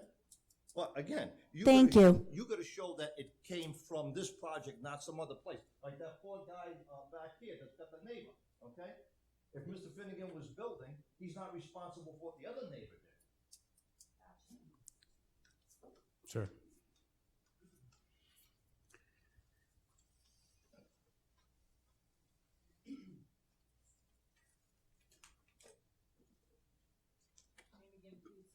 Mark Cormier, 170 Whaley Hollow Road. A couple of questions. One of them has to do with property value and why this plan had been shot down for the last 17 years that they've been trying to get it done. What obstacles, if this is the same plan, did they need to overcome that they've now overcome in order to get closer to having it approved. I'm going to let Mr. Bernero respond, but he gave an opening accounting of a long path for the project, which basically the property was changing hands. I think we had maybe a death in We there. had several developers over the years, okay? It started, as I said, with Charlie Bryant. He got killed in an automobile accident. Then it went to a group called Triad that I represented. There were 4 or 5 partners. They got into a fight. They wanted to do everything that happened, okay?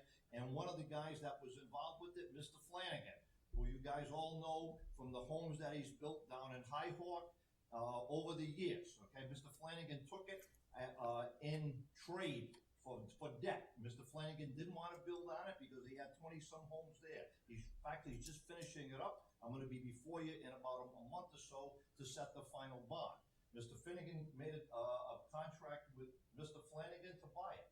Why is it taking so long? Why did the economy tank in 2007? Everything. The state of Rhode Island has pulled the statute of running of these projects.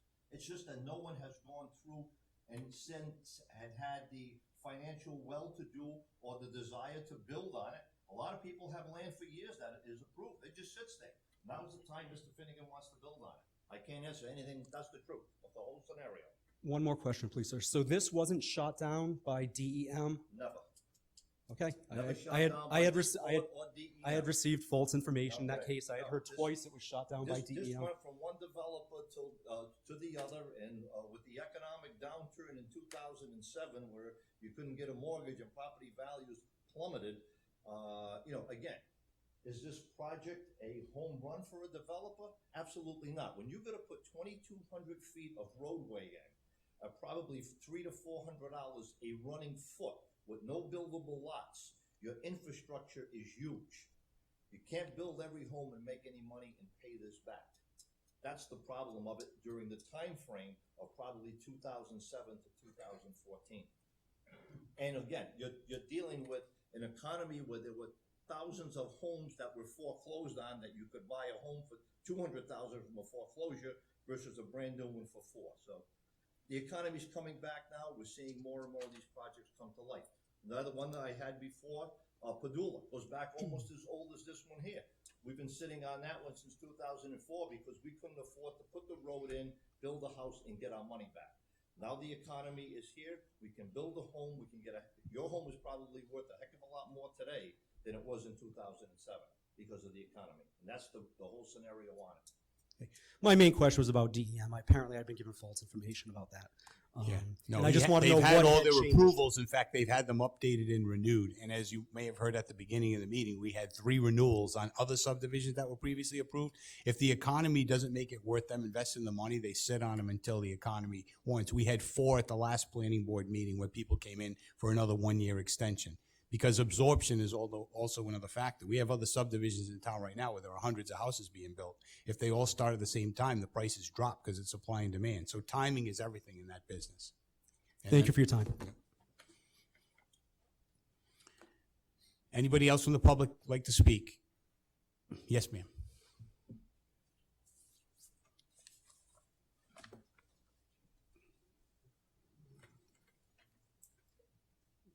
Michelle Kettle, 209 Whaley Hollow Road. I'm just worried about if there is blasting, if any kind of monitoring will be done for us residents. Do you know what the town is? On blasting, if you'll monitor, if you come and do home inspections prior to the blasting.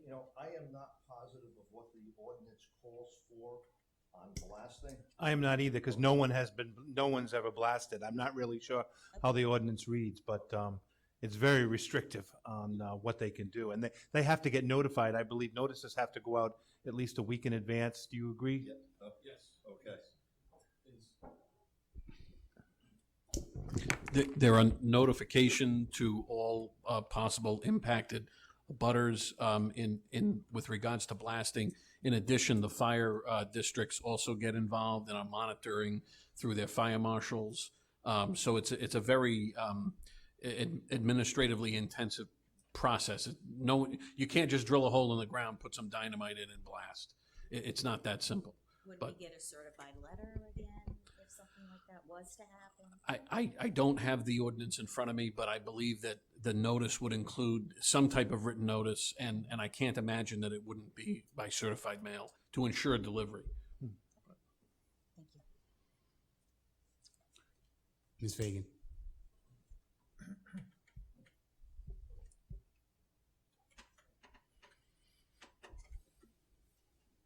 Cindy Fagan, Perry.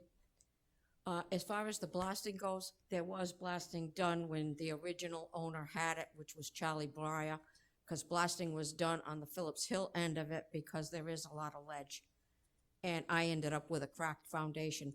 But before he started blasting, he was supposed to get permission from the State Fire Marshal's office and also permission from the town of Coventry. So there is backup systems along with the fire station, and my foundation was fixed because they have to carry insurance. So if there is blasting done, it should be taken care of because my problem was taken care of. Thank you. Anybody else from the public wish to speak? Mr. Crossman? If at some point in time you could make another announcement about the other postponement, I see people in the audience who have been Is there sitting- some, did anyone come in late that came here to hear the East Shore extension? Okay, at the beginning of this meeting.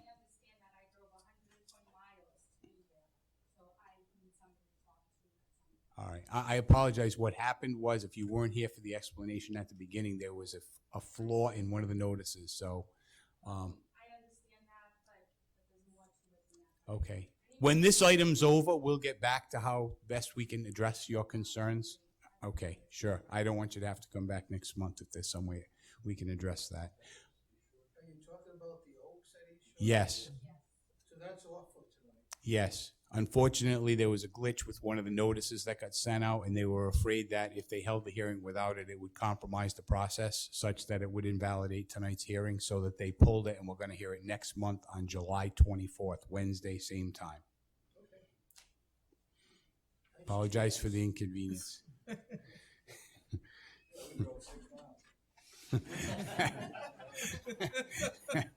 Have a good night, gentlemen. Thank you, Mr. Crossman. Okay, do we have any more comments from the public on this matter? That said, do we close the public hearing now? Yes, I'll entertain a motion to close public hearing. Motion to close public hearing. Second. Okay, we have a motion, we have a second. All in favor? Aye. Aye, okay. Now,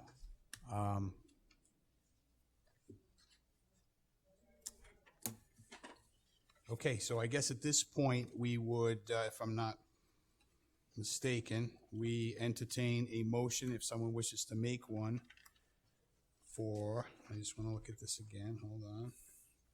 Agenda, it's been a long night. Okay, they're here seeking preliminary plan approval, and obviously, once the motion is made, and if there is a second, then we can continue our discussion as a board. It's not necessarily, a vote doesn't necessarily immediately have to follow unless, yes, sir. The public, go ahead. I understand the public going, and I wasn't gonna say a word here tonight, because I love Mr. Finnegan and his family, and whatever they wanna do with that property. God bless them, I hope you guys do whatever you gotta do. But hear me out. But, yeah, I know, the problem is, we just, I asked 3 times if anyone else had anything to speak. But you're gonna decide, I just realized now, you're gonna decide on something. Okay, which is fine, but he just said something. I wasn't gonna say a word all night, but John just said something. You're going to change everything that was set in motion 20 years ago. When I sold that property, I'm the guy that owns the 60 acres. All right, hold on, sir. I'm gonna extend a little bit of leeway here. Can I have a motion to reopen the public hearing? Motion to reopen public hearing. Second. All in favor? Sir, come to the microphone, please. My name's Dennis Maroney, 757 Phillips Hill Road. M-A-R-O-N-E-Y. All right, so you speak into the microphone, sir. M-A-R-O-N-E-Y. And make sure it's on. Okay, yeah, there we go. Okay. What you're here tonight is to change not only his lot, and I welcome you to the neighborhood, Hope everything goes well for you and your family. But you're including me on it. Okay? So now you're changing the use from that side, and you're keeping me the same.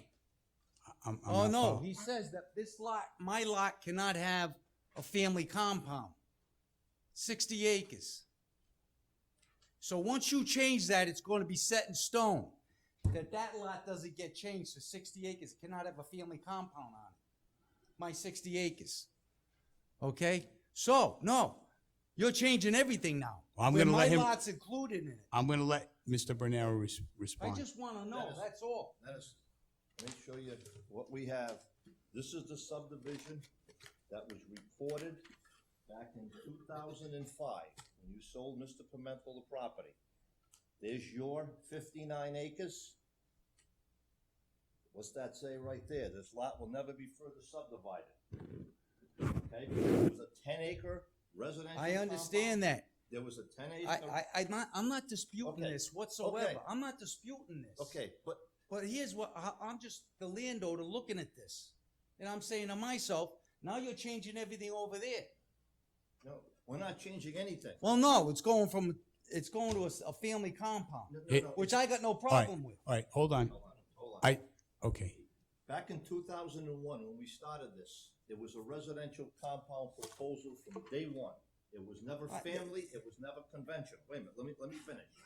That was amended, we changed it around, and in 2004, and then we recorded this in 2004, saying there's one lot, you got access from. 2004, I sold it in all right, no, I agree with you. Okay. I agree with you on the Okay. dates. I agree Right, with you on that. right. What I'm trying to say is this, John. I'm not against that whatsoever. Okay. All right? But now you're changing the use of this. No, I'm not. Oh, no, but wait a minute. Compound development, family compound. No, residential compound, he clarified that. But sir, if I could just, I hopefully clarify this, John. Is it your position that when the property was originally subdivided and approved by this board in either 2001 or 2004, and that was shown to be a 9 or a 10 lot carve-out, the deal was, as part of the approval, that the other two parcels would no longer be subdivided? That's what it says. And that's why- What are the two parcels? There's only one other parcel. One parcel. That's what it says in the written decision signed by Ms. Fagan, and this is what it says in the map that's recorded in the land evidence. So when the presentation was made so they could sell that property to one of the developers from you, the right. stipulation was, Okay. so long as the rest of the property doesn't That's get fine. cut up any further. That's fine. Okay. Now things are getting changed.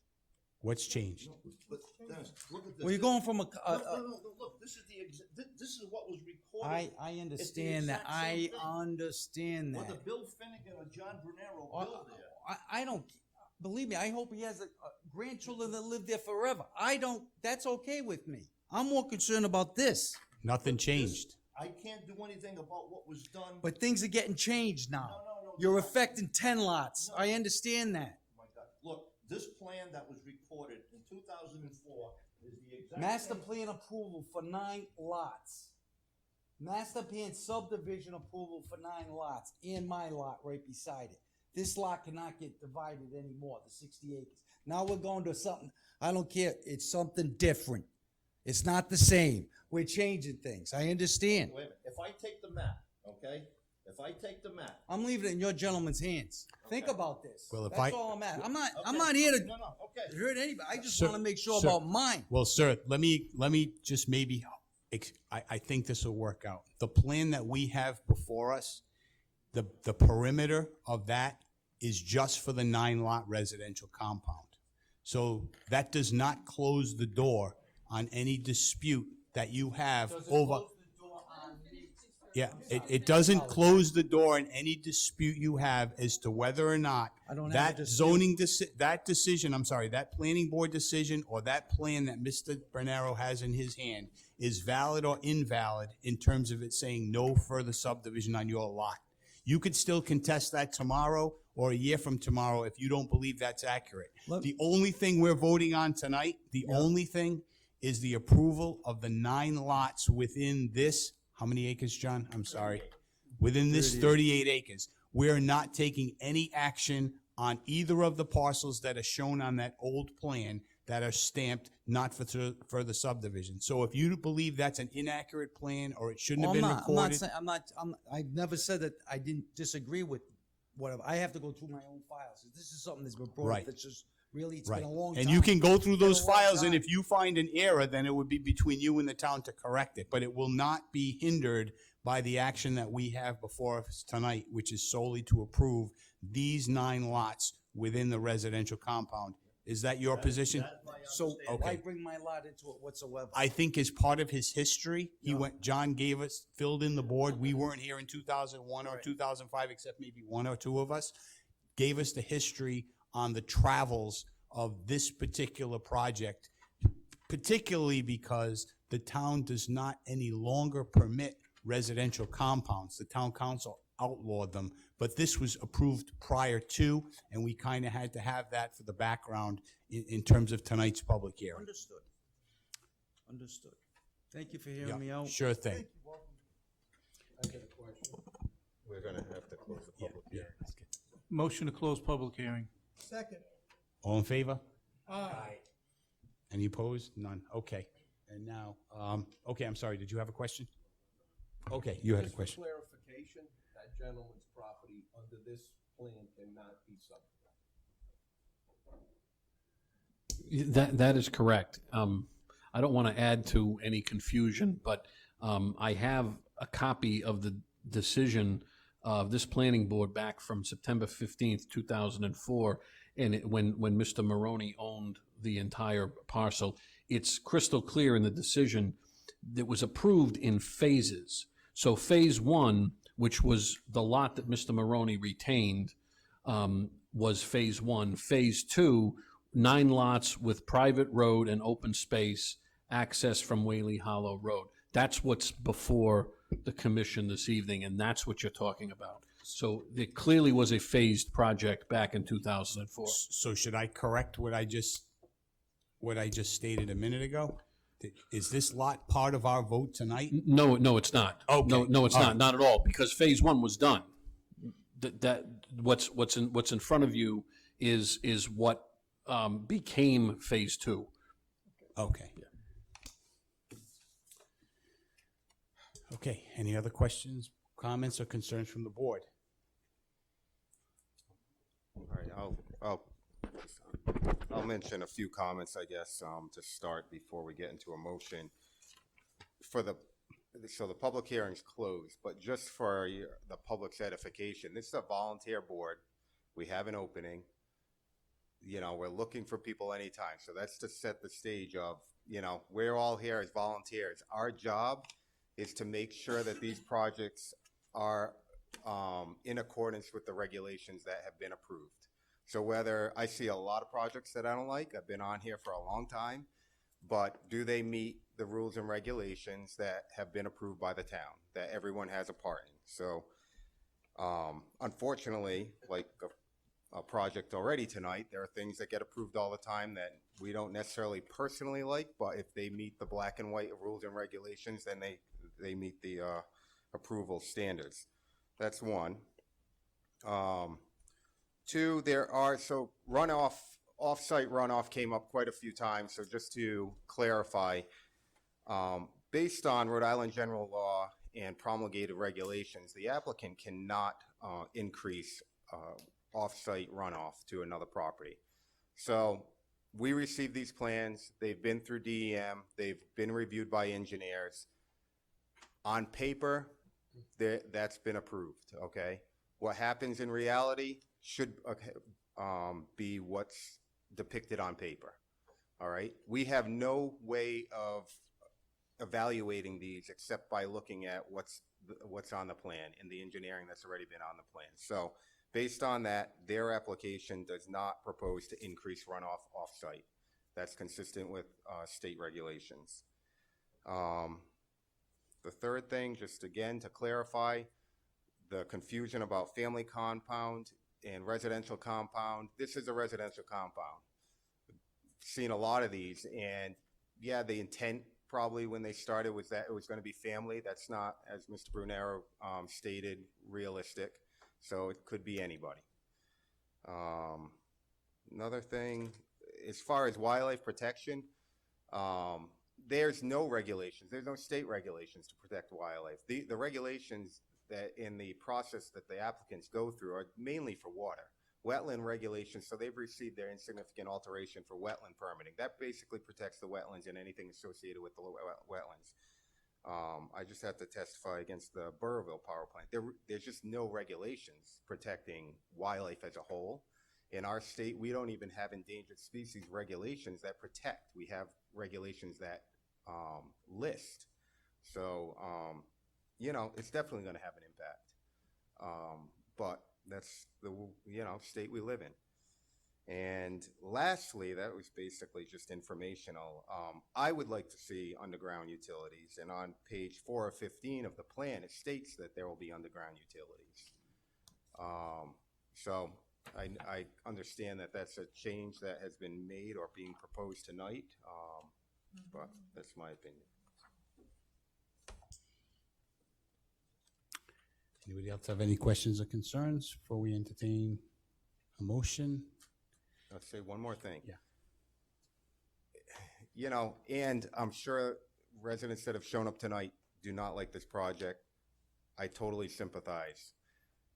But based on what could happen and what they could come in here with, and we've seen over years, this is probably best case scenario. I mean, honestly. And so, you know, that's where it kind of stands. That's, you know, their property owner, they have a right to build, they meet all the regulations, then they're approvable.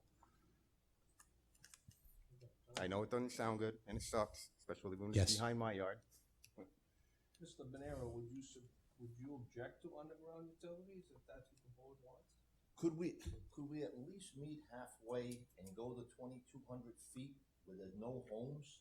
We did that on Provident Place, and then go underground from there for the homes. Basically the same thing we did with Padula. We came through the woods, gonna go underground and service the 10 homes there, and we would be okay with that. What's the total length from the road to the cul-de-sac? Approximately? Yeah, 2,285. All right, so it's 2,300. Right, it's about Okay. 2,300 All right. feet of where we're gonna Right. be coming in. Yeah. All right, so 2,300 points halfway, but I wanted to know what the balance was up to the cul-de-sac, so. It's about 500 feet into there.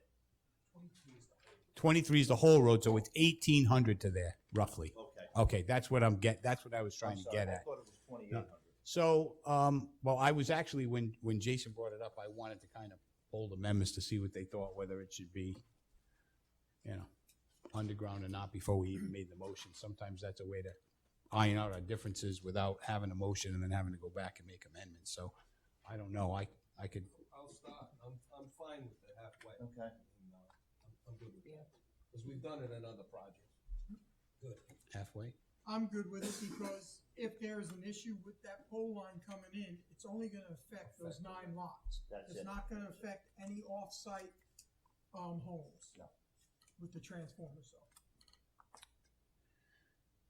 Anybody else? None? Oh, don't care, halfway?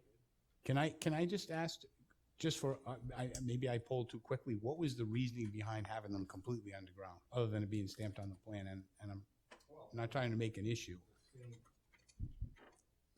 The same reasons that were expressed by the public, from safety, maintenance, aesthetics, all those reasons. And I think I can live with the compromise, but really the compromise impacts the homeowners in the sales. So that's a smart move to put underground right in the area where you're going to sell the houses. But in lieu of not having any underground, I'd go with that. I'm inclined to go with the halfway as well, and the reasoning for that is not so much to offset some of the comments that were made tonight, but I would think that it's going to be very invasive to do all that excavation, and not so much the cost of the trees, but I'm talking about all the other things they brought up tonight about drainage and impacts to species and wildlife and all these other things, to have an excavator in their trenching, because once they're underground, it's not necessarily just electric, it's cable and other things. So, so for that reason, so we're all good. We're gonna bring the utilities down to that bend there at the beginning of lot 10. Okay, okay. Okay. Any more questions or comments from the board? If hearing none and seeing none, if someone would like to make a motion one way or the other for the matter that's before us tonight, which is the preliminary approval of a plan entitled the Finnegan Family Compound.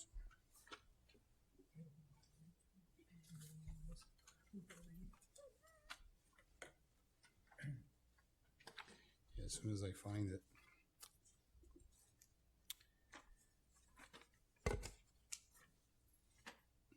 Starts here. Mr. Chairman, I'll make a motion to approve the residential cluster compound preliminary plan application for the Finnegan Residential Compound, Whaley Hollow Road, AP 311, Lot 41006, Zone RR3. The project is consistent with the comp plan. The proposed 9-lot subdivision is consistent. The parcel is designated as low-density residential on future land use map of the plan, which provides for one dwelling unit per 2.2-5 acres of land. The project will have no significant negative impact on the environment. The applicant has an approved subdivision suitability determination for the project. The applicant has secured an insignificant alteration permit from RIDEM. The proposed project meets the standards of the zoning ordinance. The application is being reviewed under residential compound ordinance, which currently no longer exists. However, this project has vested rights approved under Article 4B, which has been removed from the current regulations. The project requires no dimensional variance from the zoning board. The proposed project will not have any detrimental impact on vehicle or pedestrian traffic in the area. The proposed development will include new private road that will be designed to town guidelines and provide access to town road. Each lot will have permanent access to a private street. And there's a few stipulations, bear with me. The applicant shall implement those soil erosion and sediment control measures set forth in the plan during construction and post-construction activities. The developer shall install roof runoff infiltration systems for the proposed dwellings. The intersection curve radius for the private road on Whaley Hollow Road shall be a minimum of 20 feet. The applicant stipulates to the installation of a stop sign, stop bar, and street sign at the intersection of Whaley Hollow Road as a condition of the approval of the plan. The applicant agrees to stipulate an approval that the proposed 18-inch diameter drain line found on sheet 7 is noted in error. The applicant is willing to stipulate as a condition of approval that the well shown on plan sheet 6 is erroneous, will not be part of the final plan.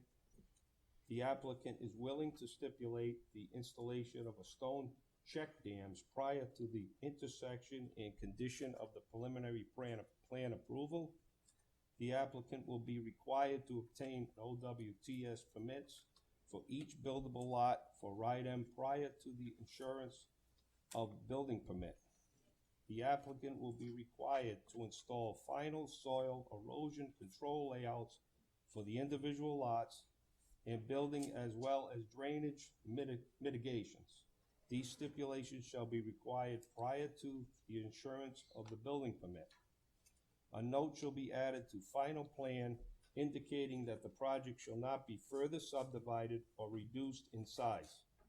Deed restrictions will be recorded for each lot, identifying the street and drainage systems as private and stating that no requirement shall exist on behalf of the town to provide services on public streets such as snow removal and sanitation.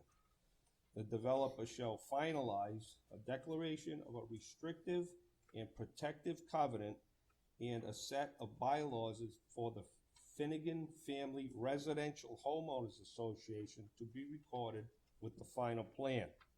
I'd like to also incorporate the planning report, underground utilities as discussed, and final done administratively.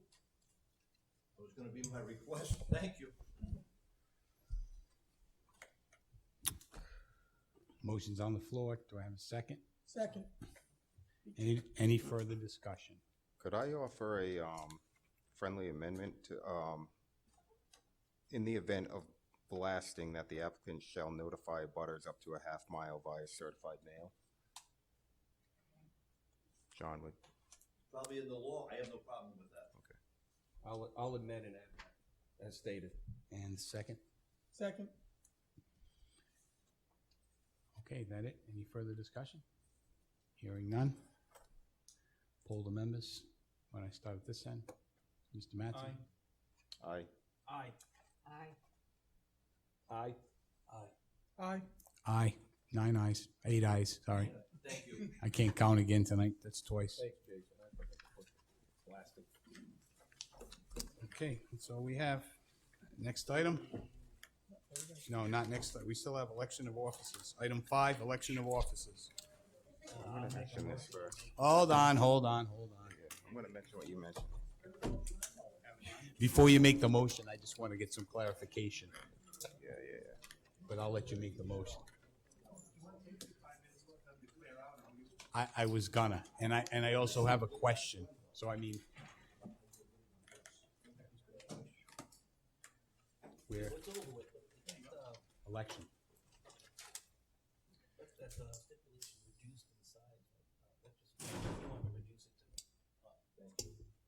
As stated. Yeah.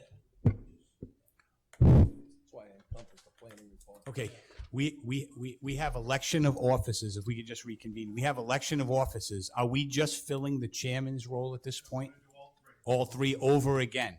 Okay, no problem. I just wanted clarification before any motions were made to elect certain people. Mr. Porcelli.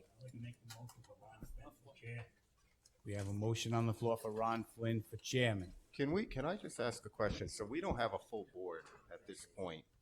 So how should we be handling this? We have one member not appointed, that's fine.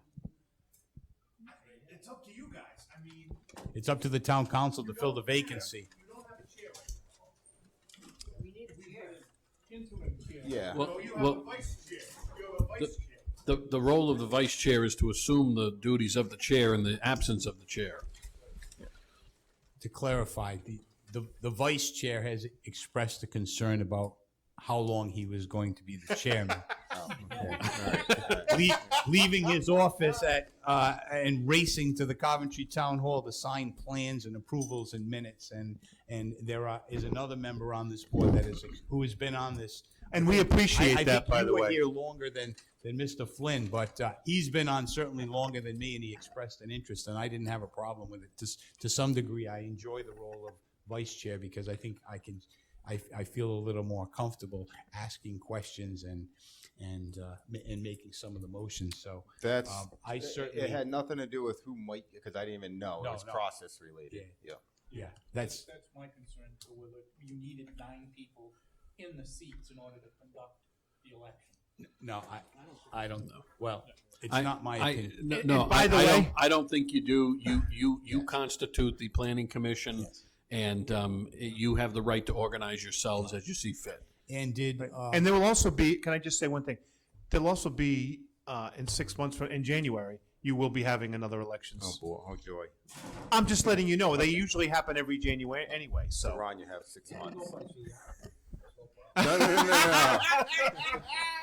Now, I'm sorry. I know Mr. Boselli made the motion. Did I hear a second? Second. All right, and I heard a second. And again, I would just like to reiterate my endorsement of Mr. Flynn's tenure and experience on the board. So that being said, are there any more nominations for chair?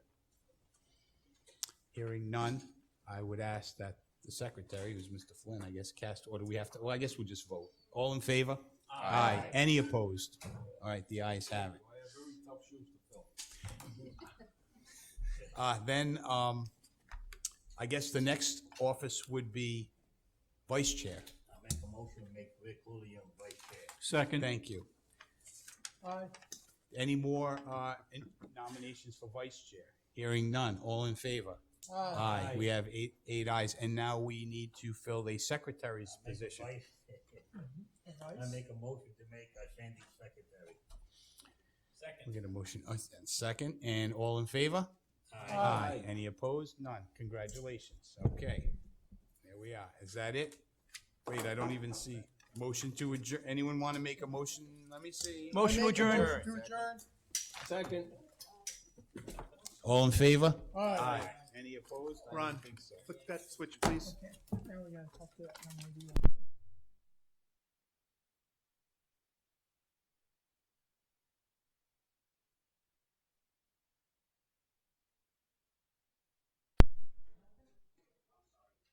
To readdress this young lady's concern about coming.